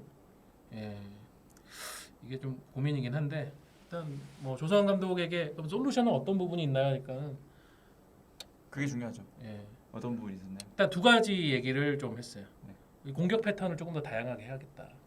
무고사를 활용하지 않고도 만드는 공격 패턴. 그러니까 무고사가 있지만 네. 무고사 없이 만들어내는 네, 공격 패턴을 네. 말하는 거죠. 이 부분에 대해서는 좀 아길라르의 역할을 조금 더 강조를 했던 것 같아요. 아길라르 지금 이제 윙포드에 맞는 포지셔닝을 코칭 스태프가 계속 훈련 중에도 강조를 하고 있는데 그 부분이 좀 잘 안 먹힌다. 네, 그래서 실제로 조성환 감독이 두 차례인가 올 시즌 지금 15라운드까지 오는데 기자회견에서 아길라르에 대한 지적을 했었습니다. 경기 후 부분에서. 아길라르가 잘 못해주고 있다. 네, 그런 부분을 얘기를 했고 윙포워드들도 포지셔닝을 더 박스 안쪽으로 가져가야 된다. 그러니까 무고사 쪽으로만 공이 결국은 박스 안에서 집중되는 상황에 대해서는 이제 상대가 대비를 하고 나올 거고 최근 두 경기에서 무고사 결국은 침묵을 하고 있거든요. 물론 뭐 두 경기 정도 침묵하는 거야 뭐 이게 아주 이게 심각한 문제다라고까지는 아니겠지만은 네. 실제로 이제 마지막 경기도 성남전 때 보면은 무고사가 이제 그런 상대의 마크나 이런 부분에 집중력이 좀 흔들리면서 상대적으로 쉬운 저거를 무고사가 놓쳐라고 했던 장면들이 나왔었거든요. 그러니까 상대 팀들 입장에서는 좀 방어하기 쉽게 될 수 있다는 이야기죠. 그렇죠. 네. 무고사를 일단 막으면은 인천의 득점의 약 60%는 그렇죠. 차단이 된다. 예, 물론 그러다가 다른 공격수에게 당할 수도 있지만은 어쨌든 근데 지금 흐름을 봤을 때는 다른 선수들은 득점이 너무 떨어지더라고요. 네. 전략적으로 본다고 하면 무고사를 일단 잡으면 확률적으로 그렇죠. 우리가 인천에게 실점하지 않을 가능성 이 상당히 높아지니까. 예, 그런 부분에 대해서 일단 해법을 찾으려고는 하는데 네. 뭐 인천 팬들이 기대하는 부분은 그런 부분이겠죠. 선수 영입으로 좀 해결되지 않을까라고 한 부분에 대해서는 조성환 감독은 조금 신중한 입장이더라고요. 이거에 대해서는 조금 말을 아끼는 현재 상황으로서는 불확실한 부분이기 때문에 네. 그리고 이제 진짜 어떻게 보면 인천이 무구사 팀이냐 아니냐에 대한 이 검증을 받을 수 있는 시간이 곧 다가오는 게 네. A 매치. 이번 A매치 휴식기. 네. A매치 휴식기 지금 무구사가 몬테네그로 대표팀에 합류해 있습니다. 몬테네그로도 이 A매치 3주 기간 동안에 네이션스 리그 4경기를 해요. 네네. 바쁘네. 네, 무구사는 몬테네그로 9번이죠. 네. 지금 이 선수가 물론 저기 누구야? 요베티치. 요베티치. 네. 예, 요베티치가 스테판 있음에도 요베티치. 불구하고 전형적인 스트라이커로서는 무구사가 지금 몬테네그 가장 중요한 역할을 하고 있고 이게 네이션스 리그이기 때문에 굉장히 많은 시간을 뛰고 올 겁니다. 네. 4경기를 뛰고 이제 14일 경기를 마치고 돌아와 가지고 이제 17일인가 18일에 이제 리그 경기 준비하는 단계로 가야 되는데 상당한 피로감을 갖고 그렇겠네요. 시작을 하겠죠. 네. 이렇게 될 경우에 그라운드 내에서 어떤 집중력이나 이런 부분. 더군다나 인천이 A매치 휴식기 이후에 시작한 첫 경기가 하필 제주 원정이에요. 무구사 입장에서는 한국으로 날아와서 한 번 더. 또 시차 적응이 기회를 다 안 된 상황에서 또 제주로 날아가야 되는 네. 네. 예, 그런 상황이 되는데 이게 피로감으로 인해 가지고 선수의 집중력이나 이런 부분이 온전하지 않을 때 과연 무구사가 흔들리면은 우리는 어떤 방식으로 헤쳐나갈 것인가? 그러니까 인천에 누가 해결사가 되고 네, 싶어. 거기다가 만약에 무구사가 그런 상황에서 또 많은 시간 출전을 하다가 자칫 어떤 부상이 온다거나 그게 진짜 네. 심각해지죠. 예, 그런 부분에 대해서 조금 이제 조성환 감독이 이제 신경을 써야 된다라고 네. 해서 아마 3주 동안은 일단 어쨌든 무구사 없이 지금 또 훈련을 진행을 할 테니까 네. 그게 우리에게 기회가 될지 위기가 될지는 뭐 조금 지켜봐 달라라고 음. 얘기를 하더라고요. 일단 막 순위가 그렇게 급한 상황은 아니잖아요, 인천이. 그러니까 근데 뭐 무구사 네. 또 올라오다 보니까 욕심이 나잖아요. 그렇죠. 예, 원래는 이제 파이널 A가 목표였는데 네. 지금 이치를 봐가지고는 조금 더 욕심을 내고 싶은. 아시아 챔피언스리그. 예. 왜냐면 뭐 그 조성환 감독의 어떤 3개년 계획에 따라서 원래는 내년이 ACL 이제 네. 표치로 하는 거지만 올해 같은 또 기회가 왔을 때는 한번 그렇죠. 조기 목표를 좀 달성할 수 있는 네, 거니까. 당길 수 있겠죠. 그러니까 뭔가 흔히 오지 않는 기회일 수도 있어서 인천 입장에서는 네. 뭐 투자 규모나 그런 걸 따졌을 때 그래서 올해 좀 많이 욕심을 많이 낼 것 같긴 해요. 무구사가 진짜 철강왕 모드로 들어가 가지고 네, 네. 남은 이제 23경기에서도 지금과 같은 득점 페이스를 보여준다 이러면은 진짜 무고사는 한 23~24골 정도 넣고 올 시즌을 완전히 마칠 수가 있겠지만은 사실 한 시즌을 소화하는 데 있어 가지고 그런 선수들이 그렇게 많지는 않잖아요. 네. 예. 쉽진 않은 일인데 근데 또 무고사라면 이란 생각은 들긴 해요. 왠지 왠지 뭔가 이미지가 해낼 수 있지 반듯한 않을까? 그런 느낌이 있어서 아 해낼 수 있다. 2020 무사고로. 약간 주니어 느낌의 2020 시즌의 주니어처럼 네, 그렇죠. 예, 그런 저거 느낌. 저 득점력 저거 언제 멈출까 네. 했는데 시즌 끝까지 끝날 가서 때까지 안 거의 멈췄어. 그때 골무원. 30골이었나요? 예. 맞아 골무원이라 그랬잖아요. 네. 그때. 이 꼬박꼬박 골을 챔피언스 리그 포함하면은 30골 가까이 네, 넣었었죠. 그렇죠. EPL에서 볼 수 있는 한 시즌 득점을. 그러니까요. 근데 좀 뭔가 씁쓸하다고 해야 되나? 앞에 그로닝 얘기를 하다가 아, 무고사 얘기를 하니까 아 이게 굉장히 좀 정반대네요. 그러네요. 몬테네그로 선수를 네, 사왔어야지. 몬테네그로 선수가 좀 답인 것 같습니다. 공격수가 대안, 무고사. 예. 그러네. K리그에서 잘 먹히는 라돈치치. 오. 예, 라돈치치도 그랬어. 나돈치치 투게더. 예.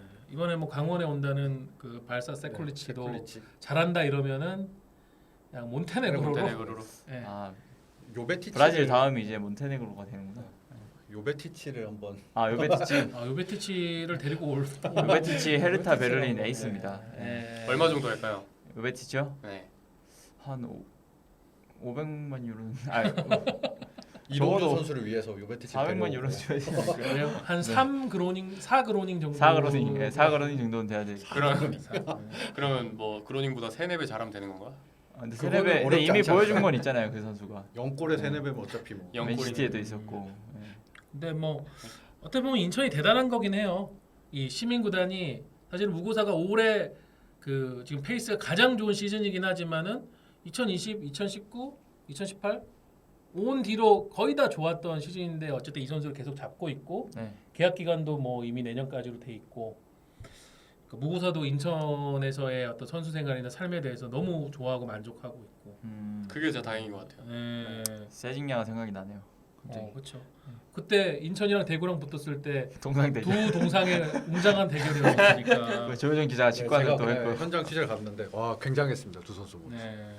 둘 다 잘했죠. 네 어마어마했습니다. 둘 다 골이 대단했어요. 근데 골도 멋있게 넣었고 두 선수 확실히 괜히 동상이 거론되는 게 아닐 정도로 굉장한 선수들입니다. 네, 하여튼 뭐 무고사가 잘하는 거는 계속 이어졌으면 좋겠고 인천이 어쨌든 올 시즌 잘하는 걸 보면서 리그 전체의 흥행에 또 새로운 활력소가 되고 있는데 인천의 이 기세가 좀 더 이어질 수 있게 무고사 외에도 득점을 조금 더 해가지고 그렇죠.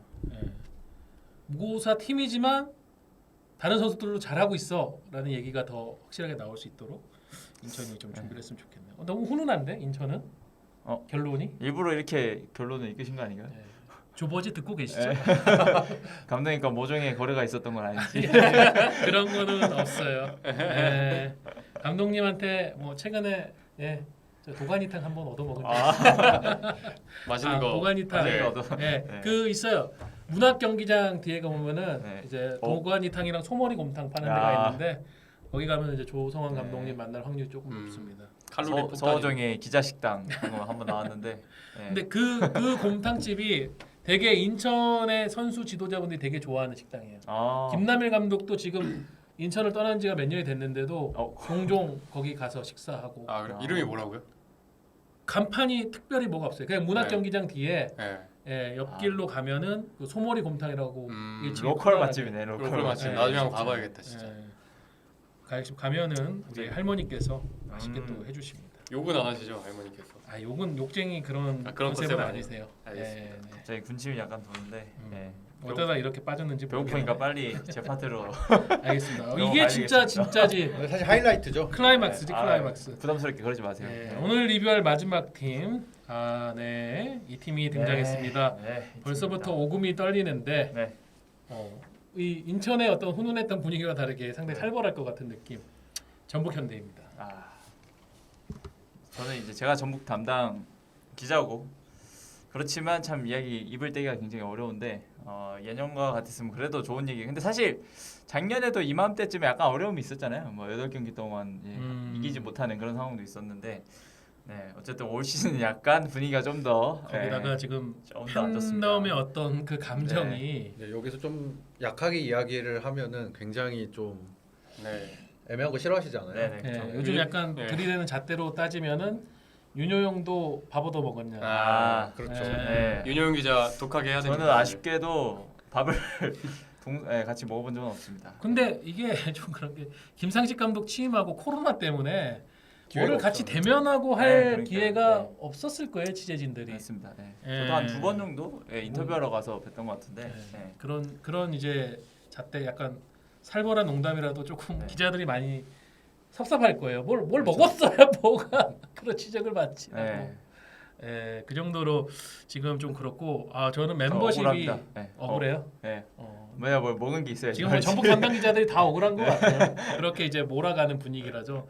근데 진짜 좀 팬덤이 화가 난 게 뭐냐면은 제가 어제 제 유튜브 멤버십에 이제 페레즈 감독 관련된 이야기 올렸거든요. 네.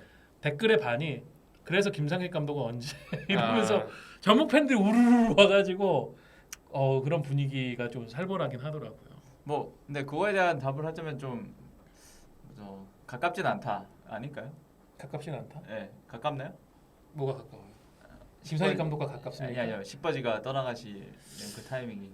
저는 모르겠어요. 근데 저는 점점 분위기가 좀 더 안 좋아지는 것 같고 그렇죠. 제가 이제 그런 표현을 했거든요. 어쨌든 지금 김상식 감독이 그런 논리, 특히 미디어 쪽에서 김상식 감독도 그런 대상이야. 경질이나 해임을 해야 되는 대상이야라는 데서 우리가 조금 벗어나는 논리로 계속 주장하는 게 사실상 결과밖에 없었잖아요. 그렇죠. 그렇죠. 근데 제주전에서 또 홈에서 네. 무승이 이어지고 제주한테 패하면서 3위로 내려오고 이렇게 되니까 그 논리마저도 이제 크게 흔들려 버리는. 어쨌든 뭐 계속 김상식 감독님에 대한 이야기는 지난주에도 했었고 네. 팬들도 가장 많이 입에 올리는 게 김상식 감독님이고 전북의 가장 큰 문제로 그렇기 때문에 저는 김상식 감독을 이번엔 주제로 하지 않았습니다. 응? 저는 이번에는 선수들 얘기를 좀 더 해보려고. 아 그래요? 선수들의 그래서 위축된 선수들의 아, 폼은 언제 도대체 돌아오나? 상종식 신이 아니라 네. 선수들로 얘네는 왜 이러나? 얘네들 왜 이러나? 네, 얘네들 왜 이러나? 지금 약간 도망가는 거 그렇게 아닙니까? 회피하시겠다. 아니 도망가는 게 아니고, 아니 뭐 같은 얘기 해서 뭐 합니까? 윤효영 네. 또 독해져. 독사 모드가 되라고. 네. 어쨌든 그래요? 이제 전북 같은 경우는 3연패 이후에 무패 행진을 달렸잖아요. 15경기였나요? 이제 FA컵 공식전? 포함 16경기입니다. 16경기. 네, 공식전. 그래서 어쨌든 결과는 나오고 있다. 뭐 이렇게 얘기를 하다가 또 K리그 ACL 끝나고 K리그 돌아온 이유는 6경기 3승 2무 1패. 딱 이렇게 수치만 보면 그렇게 나빠 보이지 않는 숫자만 봤을 때는. 네.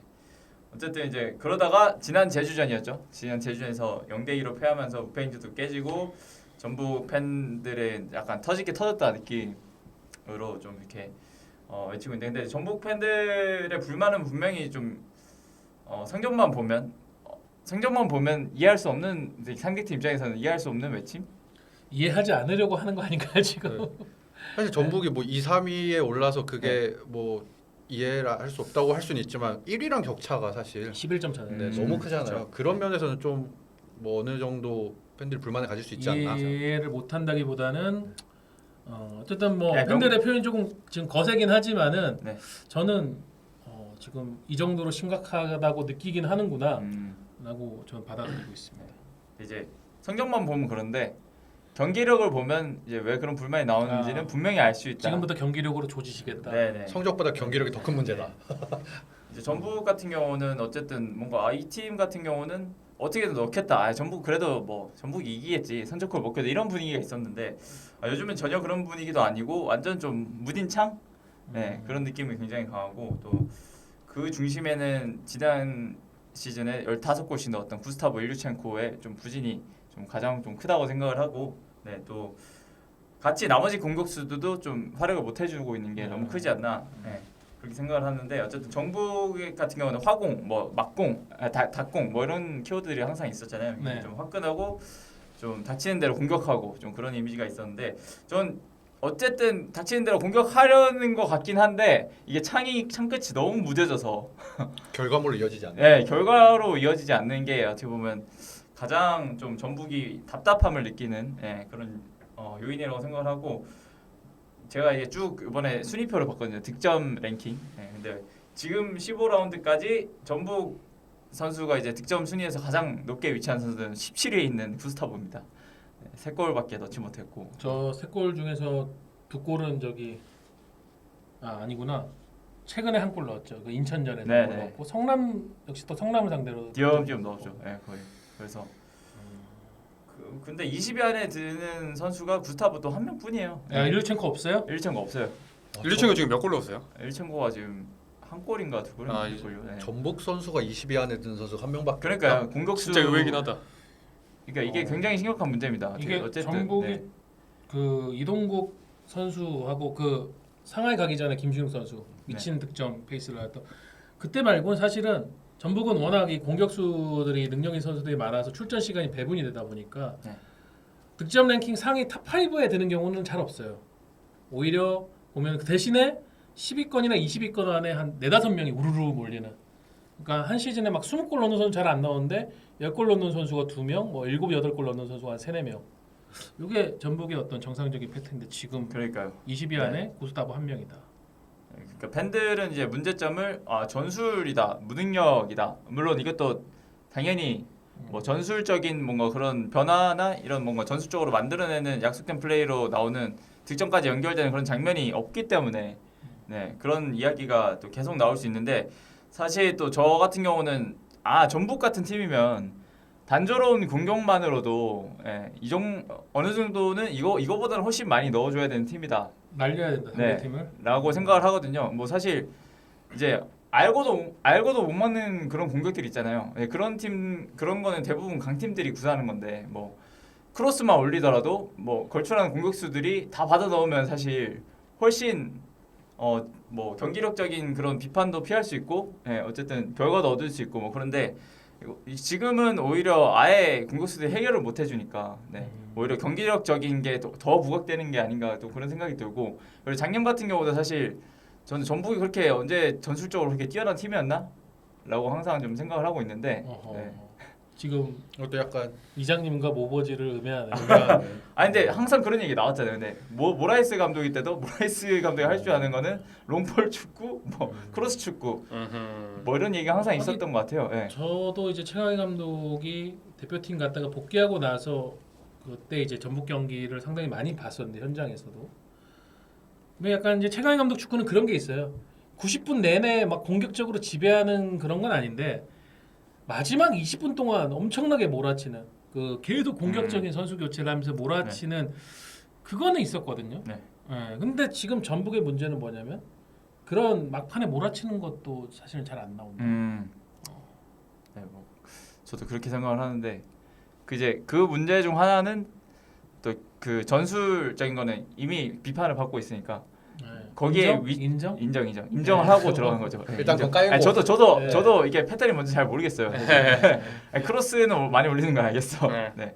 뭐 근데 하프 스페이스를 활용하는거나 뭐 앞에 일선에는 공격진 움직임이나 뭐 그런 게 굉장히 좀 안 좋고 그리고 또 지난 제주를 보면서 생각하는 거는 여기는 공간을 활용하는 선수가 많이 없구나.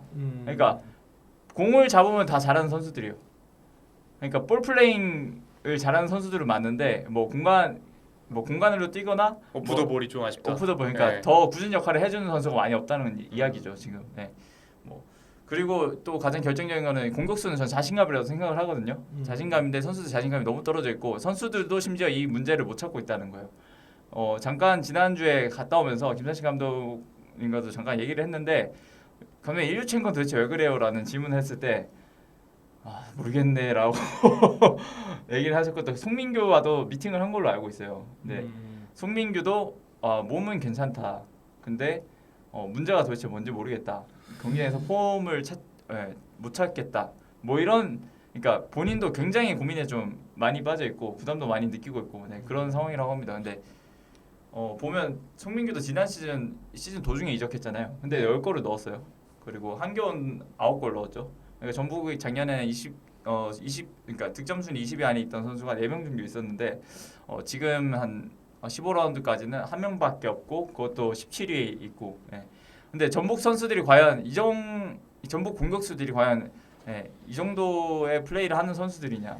저는 이제 그게 좀 굉장히 의문이라는 거죠. 근데 여기서 반대 의문으로 반박할 수 있는 거는 아니 어떻게 그러면 이렇게 선수들이 단체로 폼이 다 떨어지는 거야? 그건 또 원인이 있지 않나. 뭐 이런 그렇죠. 의문이 그런 있겠죠. 의문에 대해서 근데 지금 김상식 감독은 모르겠다고 하고 팬들은 결국은 이게 전술적인 어떤 훈련이나 이런 부분에서 전술적인 뭔가가 없다고 당연히 추측을 하는 거고. 그렇죠. 그렇죠. 그러니까 총체적인 문제 같아요. 진짜. 어쨌든 전술로 부술 수 있는 상황도 아닌데 선수들이 자신감도 떨어지고 위축까지 돼버리니까. 그러니까 전북 정도 되는 선수층이면은 뭐 전술은 그렇다 치고 선수축을 어느 정도 찍어 누르는 힘이 있어야 되는데 저는 그렇게 생각을 해요. 그것마저 안 되고 있다라는 거죠.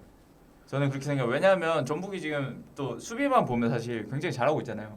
11실점인데 뭐 제주전 2실점 때문에 지금 최소 실점 2위가 됐지만 울산이 지금 10실점이고 그런데 그 전까지 어쨌든 최소 실점을 달리는 팀이었거든요. 근데 그 중심에는 홍정호가 있잖아요.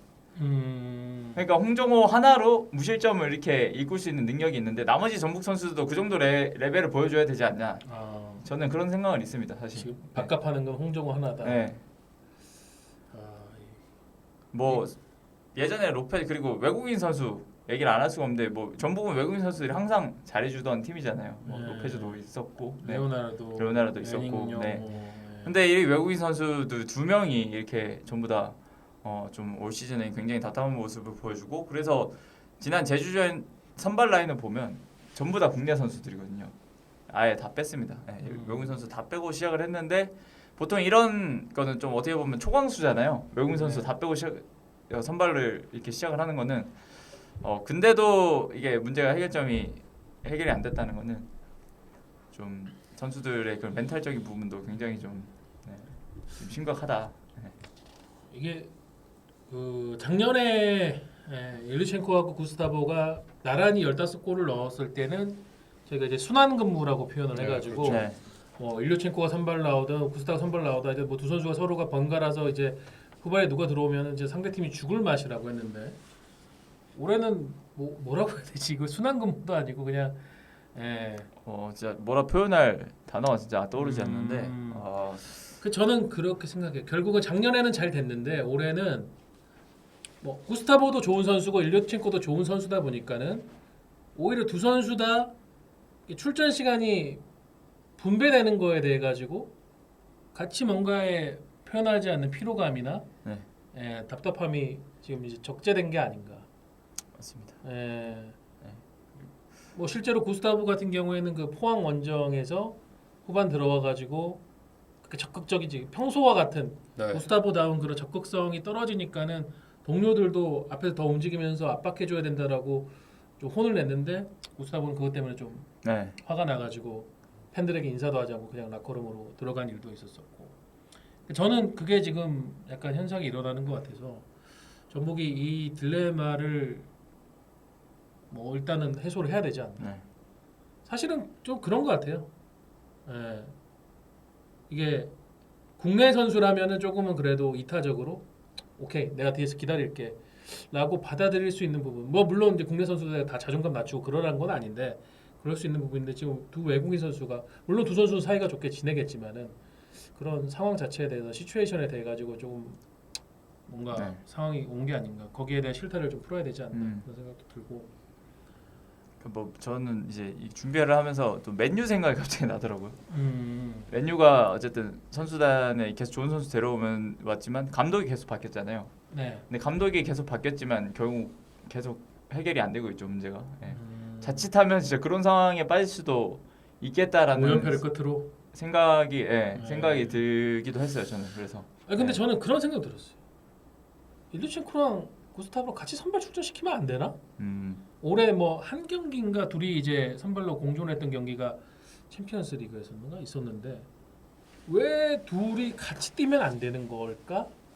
전술적으로 물론 이제 그렇게 되면은 뭐 투 스트라이커 형태로 바꿔야 되니까는 미드필드나 지금 전북이 갖고 있는 측면에 좋은 자원들을 또 활용하는 게 적어지니까는 문제가 생길 수 있다고는 하는데 저는 이제 끝으로 하고 싶은 말은 좀 전북이 여유를 좀 찾아야 된다. 선수들도 뭐 감독도 여유가 없는데 선수도 물론 여유가 없고 너무 전체적으로 경기 가 보면 이 선수들이 약간 서로 답답해하는 게 보이고 급해요. 대부분 보면 볼 처리하는 게. 전 김진규 선수 처음에 데뷔전 했을 때 이 선수 진짜 전북에서 이렇게 보여주는구나. 정말 발기수도 좋고 패스도 좋은 선수다 이런 생각을 했는데 김천과 용 경기 때. 근데 지난 제주전에서는 자기가 키패스를 넣어야 된다는 그런 부담감이 너무 컸는지 계속 앞으로 찌르는데 다 패스미스예요. 안 맞고. 그 패스미스가 정말 많아서 김진규 이게 인터뷰를 하고 그 다음 경기였는데 왜 저러지 이런 생각을 했는데 굉장히 또 부담을 많이 느끼고 있구나. 그런 생각을 했습니다. 그래서 좀 전북 선수들이 예전에 우리는 할 수 있어 이길 수 있어라는 좀 여유가 좀 많이 안 보이는데 좀 스스로 여유를 좀 찾아야 되지 않나. 그래서 이번 A 매치 기간에는 좀 굉장히 좀 멘탈적인 회복이 먼저 좀 우선시돼야 되지 않나 그런 생각을 합니다. 단합 대회라도 해야 되나요? 그러니까요. 야유회라도 한번 다 같이 MT라도 갔다 오고. 아니 뭐 클럽하우스에서 바베큐라도 먹으면서 한번 소주 한잔 하면서 털어놓고 다들. 좀 이렇게 좀 합시다 좀 이러면서 뭐 한번 해본다거나. 옛날에 그게 있었거든요. 포항이었는데 포항이 파리아스 감독 때인가? 네. 파리아스 감독 때 전반기에 진짜 왕부진했어요. 진짜 땅끝까지 파고 들어갔어요. 네. 그랬는데 그때 막 파리아스 감독을 자른다 만다 막 이렇게 얘기가 엄청 많았었거든요. 그때 이제 포항 대표이사 김현석 대표이사였나? 김현식 대표이사. 그러니까 뭘 했냐면은 그 6.25 전쟁 때 낙동강 방어선을 이제 하던 그 지점에 선수들을 다 데려왔습니다. 네. 여기가 지금 우리가 지금 최후의 지금 위치에 와 있다. 여기서 뚫리면은 우리 다 죽는 거다. 거기 위치- 감독도 죽고 선수들도 너희들도 나가야 되고 나도 나가야 되고 이런다. 위기 의식을 조금 알려줬던 그런 것도 있고 황선홍 감독 때도 포항이 비슷한 거였어요. 어. 리조트로 갔어요. 네, 전지훈련, 미니 전지훈련을 갔는데 리조트에 선수들이 모여서 회의를 했다고요. 그룹 단위로 나눠서 그 우리 워크숍 같은 데 가면 하는 거 있잖아요. 네네. 그룹 몇 개씩 쪼개가지고 롤링 페이퍼 쓰고 우리끼리 이거 어떻게 해야 될까 막 그런데 그때 이제 선수들이 황선홍 감독한테 좀 흉금을 터놓고 얘기한 게 솔직히 지금 감독님이 하려고 하는 전술이 우리 스타일이 맞지가 않다. 아. 예, 포항은 그 스틸타카라고 하는 네. 패스 위주로 우리 가야 됩니다. 이걸로 가게 해주십시오. 거기서 이제 황선홍 감독도 선수들 솔직하게 얘기하는 거 보고 오케이 그러면은 우리가 10경기를 이런 식으로 가자. 내 그때까지는 선수들 믿고 그 방식으로 무조건 간다. 그렇게 하면서 뒤집었고 포항도 그래가지고 우승을 했거든요. 물론 근데 전북 팬들은 지금 나가! 라고 하고 있는데 글쎄요 나가는 거를 이제 결정하는 거는 뭐 네, 뭐 아쉽게도 이제 쓰다 보니까, 팬들의 네. 결정의 몫이 아니다 보니까 그게 아니라면 뭐 이런 거라도 조금 해봐야 되지 않을까. 그렇죠. 왜냐면 작년에 전북이 8경기 무승 뭐 이렇게 할 때 그때 이제 했던 게 선수들 한 명씩 불러서 한 잔씩 주는 그런 거 했대요. 그게 있었다고 들었습니다. 그 저 인터뷰할 때 네. 뭘 했다고요? 한 명씩 불러서? 한 잔씩 주다고. 아 이렇게 근데 전북이 이번 근데 휴식기도 조금 쉽지 않은 게 네. 대표팀에 또 많이 갔잖아요. 그렇죠. 7명 지금 맞습니다. 상황이 7명. 있는데 네. 그래서 뭔가 좀 아니 어떤 외국인들을 조치를 하기에도 데리고 이렇게 외국인 선수들이 일단 네. 우선적으로 공격수들 네. 그리고 또 휴식기 마치고 첫 경기가 네. 울산전이잖아요. 네. 그게 좀 네, 뭔가 정말 쉽지 그러니까 않은 터닝 포인트가 될 수도 터닝 포인트. 있고 아니면 더 떨어질 나락으로 수 가는 있는. 날아갈 시작점이 수도 있는데 지금 다 맛본 팀이 울산, 수원, 대구 강한 팀이거나 네. 상승대를 타고 있는 팀들. 음. 김상식 감독님이 작년에도 이제 그런 걸 했으니까 이번에도 한번 단합대는 하지 않을까. 네. 저는 수원 FC와 경남의 담당 기자로서 김도경 감독과 설경 감독식의 공격 축구를 한번 앞뒤 재지 네, 않고 아까 호정 선배가 얘기한 것처럼 네. 뭐 일류첸코, 구스타보를 동시에 기용한다던가 음. 어차피 이제 전북은 수비진 개인 기량 자체가 뛰어나잖아요. 그렇죠. 한번 맡겨보고 네. 다 때려 막아서 골이라도 한번 많이 넣어보자 우리가. 믿음을 주는. 아마 전북이 선제골 넣으면 승률이 되게 높을 거예요. 아까 지금 조효정 기자 얘기가 좀 지키는 힘이 되는 팀이기 때문에 근데 그러니까. 선제골을 못 넣고 경기가 이제 지리하게 계속 후반 네. 넘어가면은 결국은 앞으로 나와야 되거든요. 전북 골을 넣으려면은 특히 홈 경기 지금 성적이 되게 안 좋기 때문에 네. 제주전도 그러다가 뒷방으로 지금 다 맞은 거잖아요. 그러니까요. 네. 예. 진짜 화공을 해야 되지 않나. 네. 그냥 기본으로 돌아가서 김항식 감독이 본인이 원래 얘기했던 그 축구로 해서 아니 어차피 이래서 골이 안 나오니까 어떻게든 방법을 한번 찾아보자. 어차피 6월에 지금 반전 못 만들면은 네 큰일 위태로 나죠. 위험합니다. 네. 네. 위태한데 네. 그렇게라도 해야 된다를 네. 윤유영 기자가 이제 김상희 감독에게 정리를 전해주고 네. 알겠습니다. 네. 안 할 것 같은데 지금 반응이 아, 할 거예요 안 할 거예요? 일단 저도 하고 싶지만 과연 저의 목소리가 전달이 될 것인가? 영향을 미칠 수 그의 있을 것인가. 가슴을 심금을 울릴 것인가? 하드캐를 한번 들어보라고 하세요. 그런 의문이 있습니다. 알겠습니다. 자, 네 팀 리뷰를 했는데 여기서 딸랑 끝내면 뭔가 심심해서 보너스 타임 들어가겠습니다. 역시 많은 분들이 기대하는 것은 곧 시작될 여름 이적 시장이죠. 이미 움직이고 있는 팀들도 있고 그래서 오늘 다룬 네 팀의 여름 이적 시장 방향성이나 움직임에 대해서 저희가 마지막으로 정보나 들은 게 있다면 얘기를 해보려고 하는데 수원 FC는 좀 어떤 분위기였습니까? 네, 수원 FC는 제가 앞서 수원 FC 이야기할 때 끝에 말씀드렸던 것처럼 수비형 미드필더 수비수 쪽 보강을 생각을 하고 있는 것으로 보이고요. 수비수 자체가 지금 숫자가 많이 없어요. 3백을 쓰고 있는데 잭슨, 곽윤호, 김건웅 여기에 뭐 김동우 선수 정도 이렇게가 주로 나오고 있는데 뭔가 수적으로 어느 정도 보강이 이루어지지 않을까라는 생각이 있습니다. 그리고 이영재 선수 공백이 사실 문제인데 이영재 제대까지 기다려야 됩니까? 사실 그 역할을 해줄 수 있는 선수 대체자를 찾으려면은 그게 쉽지 않잖아요. 네. 이영재 잘하던데요, 이영재. 네, 이영재 김천에서 잘하고 있고 그래서 니실라 선수가 조금 더 힘을 내주는 게 필요하지 미실라나 않나. 장혁진 네, 요즘 그래서 니실라보다는 장혁진이 조금 더 그런 면에서 특출나니까 이영재 가까운 스타일이니까 장혁진 선수가 기용이 되더라고요. 예. 좀 더 힘을 내줘야 되지 않을까? 겨울 이적 시장 문 닫기 전에 마지막으로 한번 시도해봤다던 그 윤빛가람은 어떻게 좀 아 근데 윤빛가람 선수 있으면 좋겠죠. 근데 수원 FC가 뭐안 어울리진 않을 것 같은데. 네. 감당을 할 수 있을지? 하긴 뭐 무릴로도 돌아온다고 하는데 네, 무릴로와 윤빛가람을 동시에 중원에 기용한다? 박주호 죽으라는 박주호 선수가 욕을 할 수도 있는. 야, 이 나이에 이것들이 노인 학대하네 이러면서 이걸 내가 뒤에서 다. 새 남매 아버지의 네. 예. 그런 짐을. 알겠습니다. 수원 FC. 자, 수원 삼성은 그래서 그로닝 보내는 겁니까? 뭐 아까 제가 말씀드린 것처럼 그 이적료가 워낙 세기 때문에 함부로 그렇게 내치는 판단은 하기 어려울 것 같아요. 보내는 것도 쉽지 않다. 그렇죠. 왜냐면은 어쨌든 그 정도 주고 샀으면 어느 정도 회수가 돼야 되는데 그 회수 자체가 지금은 좀 어려운 상황이라서 지금 그럴 것 같습니다. 10분의 1. 뭐 그것까지 모르겠습니다. 10분의 1이에요? 10분의 1에 파는 건 좀 그렇죠. 아니 그러니까 만약에 네. 팔 수 있으면 10분의 1 정도. 아, 근데 사실 주식에서도 그런 말 있잖아요. 여기가 바닥인 줄 알았는데 지하실이 있더라. 아 여기서 올라가지 않고 내려가면 어떡하죠? 뭐 모르겠어요. 어쩔 수 없는 네, 건가요? 어쩔 수- 근데 뭐 이거 말고 그 뭐야 라이언 시티의 네. 송우영 선수 네. 일단 말씀드리자면은 K리그 1에서 지금 3팀 정도 관심이 있는 걸로 아 수원 삼성도 그러면 아닙니다. 뭐야, 모르겠어요. 수원 삼성 얘기하라니까. 그러니까 수원 삼성은 모르겠으니까 여기서 송우영을 던지는 거야 왜? 그냥 갑자기 하나. 어, 네. 근데 그 세 팀이 K리그 1에 있는 세 팀이거든요. 지금 뭐 얘기 나온 그 팀이 대구. 네. 대구죠. 대구는 네. 뭐 조광래 사장님이 인정. 네, 저한테도 대구 인정해주고. 네. 수원 물어봤습니다. FC. 저도. 오 뭔가 느낌이. 아무튼 뭐 있는데 뭐가 말을 근데 해주시네. 그건 있어요. 그 지금 동남아시아 쿼터 자체가 처음 이 쓰는 팀이다 보니까 좀 뭔가 풀어야 된다고 하더라고요. 그래서 그것부터 이제 해결이 되고 뭐 아직 뭐 이렇게 깊게 뭐 뭔가 이루어지는 상황은 아닙니다. 전북은 아니겠네요 그러면.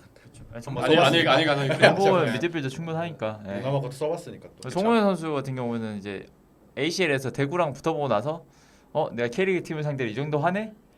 라고 네, 그렇죠. 느낀 뒤에 좀 이렇게 이적을 좀 더 생각이 생겼다고 네, 목소리 듣긴 했는데 네. 본인도 그렇게 느꼈고 그리고 대구도 애초에 그 시도를 하는 것 자체가 뭐 ACL 보고 그때 상대 잘한다 봤으니까. 해가지고 그래서 뭐 마음이 생겼다고 하더라고요. 네 그렇습니다. 네. 인천은 제가 얘기를 드리면요. 네. 돈이 없습니다. 아, 예. 김준범, 이준석 선수가 이제 상무로 가는데 두 선수 연봉이 빠지긴 하는데 그냥 세이브한 걸로 네. 만족하는 분위기인 것 같아요. 큰 움직임이 그러니까 외국인 선수를 혹시 영입할 수 있을까 싶어서 조금 알아는 봤던 것 같은데 구단에서 어려울 것 같습니다라는 얘기를 듣고 조성환 감독은 조금 일찌감치 단념한 것 같고요. 근데 어제자로 이제 지방선거가 실시되면서 K리그 구단들 중에 예. 구단주를 새로 맞이한 팀들이 많이 있잖아요. 예. 인천도 거기에 해당되는데 뭔가 선물을 기대할 수는 취임 선물.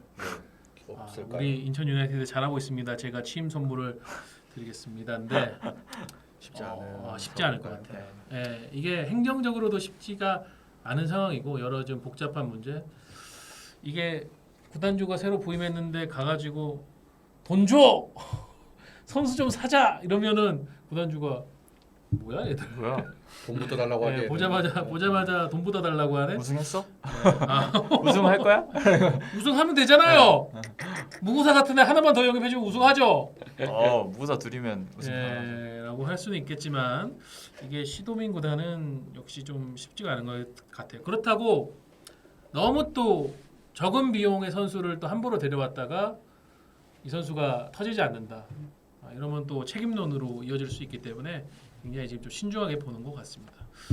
자, 전북은요. 전북은 뭐 여름 이적 시장에 네. 빅 사이닝이 있기로 3년 연속 지금 그렇죠. 김승대 그리고 저기 누구야 바로우랑 우리 저 친구 송민규. 구스타보 그리고 작년에 송민규 있었고 링이라고 봐야 되죠. 3년 연속 김진수 엄청난 임대. 임대로 왔을 때. 김진수 3년 연속 엄청난 저기 빅사이닝들을 했었는데 올해도 그러면 픽 사이닝은 잘 모르겠고 일단은 전북은 김진수 자리 제일 많이 고민하고 있어요. 임대가 예. 끝나가니까. 그 임대가 끝나고 사실상 좀 잡기가 거의 확률이 그렇게 높지는 않은 쉽지 않다. 네, 쉽지 않으니까 굉장히 김진수의 공백을 걱정을 좀 많이 하고 있는 것 같습니다. 그래서 좀 왼쪽 풀백을 급하게 찾아보지 않을까. 사살락 어떤가요? 사살락. 사살락 다시. 다시 한번. 아니 그 리그 안에 좋은 풀백 있는 왼쪽 레프트백 있는 팀들 지금 긴장하는 거 아닙니까 이 말 듣고. 네. 그럴 수 있죠. 어? 네. 자 포항 심상민, 심상민 괜찮던데. 긴장할 구단이 좀 많은 것 같아요. 수원 예, 수원에도 있고. 네. 수원 FC 박민규, 국가대표 풀백. 네. 여기 다 있네요. 성남 최지모. 여기 다 있네. 네. 아 근데 최지용 진짜 잘하던데. 네. 성남의 최지목까지 빼간다면 그건 좀 너무한. 근데 적당하게 빼올 선수들이 좀 있네요. 어쨌든 어. 전북의 이번 이적 시장의 그런 좀 초점은 왼쪽 윙백이 되지 않을까. 풀백. 풀백. 레프트백 참 A급 정보는 없군요. 없습니다. 더 저기 준비 좀 해오도록 하겠습니다. 다음 주는 용납하지 않겠습니다. 알겠습니다. 다음 주는 꼭 하나를. 자 오늘의 하드캐리는 여기까지였습니다. 이번에도 이제 긴 시간 정보를 공유하고 토론을 해봤는데요. 이에 대한 의견이나 격려 등 피드백을 보내주시면 다음 기회에 참고하도록 하겠습니다. 오늘 방송을 마친 우리 기자들의 소감 돌아가면서 들어보겠습니다. 재밌었습니다. 누구부터? 네. 허인혜 아, 기자? 네, 제가 먼저 할게요. 네. 재밌었고, 네, 조금 재밌었네요. 네. 크로닝 인터뷰할 생각 없습니까? 그러니요? 왜 그러는지? 왜 그러니? 네. 글쎄요. 제목 뭐, 구단에서 허락을 안 해줄 거예요. 허락을 안 해줄 것 같아요. 워낙 폼이 안 좋아서 좋은 인터뷰가 나올 수가 없잖아요. 이럴 때 돌파구를 그런 식으로 해야 되는데 사실. 아예 당당하게. 당당하게 내가 왜 못하는가. 내가 뭐가 어려웠고 지금 네. 힘든가를 솔직하게 털어놓고. 원래 위기가 기회라고. 네. 네. 17라운드 정도부터 내가 반드시 살아난다. 네. 이런 다짐 한마디 하면 좋을 것 같아요. 네, 저도 돌아보면서 그 담당 구단들 위주로 했는데 담당 구단의 전반기를 돌이켜 볼 수 있는 기회가 돼서 굉장히 좋았던 것 같습니다. 네, 좋았습니까? 수원 FC가 조금 더 잘했으면 좋겠습니다. 아, 제 담당 구단들이 올 시즌 성적이 사실 많이 좋지 않거든요. K리그 1에서도. 수원 FC랑 경남 말고 또 누구? 수원 FC, 대구, 강원인데 대구가 요즘 조금 살아나곤 있지만 예, 다들 쉽지 않은데 다들 화이팅했으면 좋겠습니다. 알겠습니다. 저는 좀 억울합니다. 예. 제가 전북을 다 맞자마자 어떻게 이런 일이 벌어지는지 아. 모르겠고 왜 내가 간 팀은 분위기가 안 좋은가. 작년에도 그랬었나요? 작년에 수원이었죠. 후반기에. 네. 예. 그래서 윤유영 기자에게 무슨 기운이 있는 게 아니라. 나에게 그렇죠. 불길한 나의 K리그 구단은 내가 윤여용을 길을 피해라. 빨아먹나? 흑마법사 아니야? 흑마법사? 윤여용을 피해라. 제가 주범입니다 사실.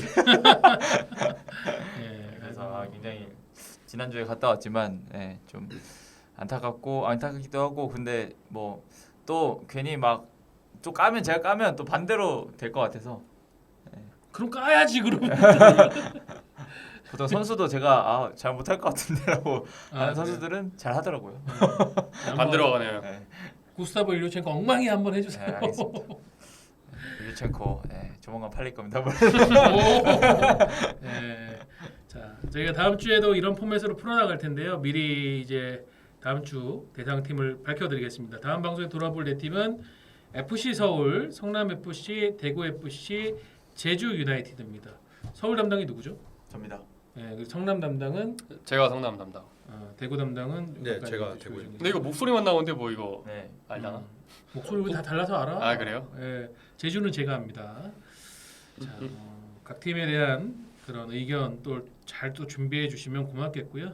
오늘 방송이 현재도 치열하게 논쟁되고 있는 꼭축 팬들에게 도움이 됐으면 좋겠습니다.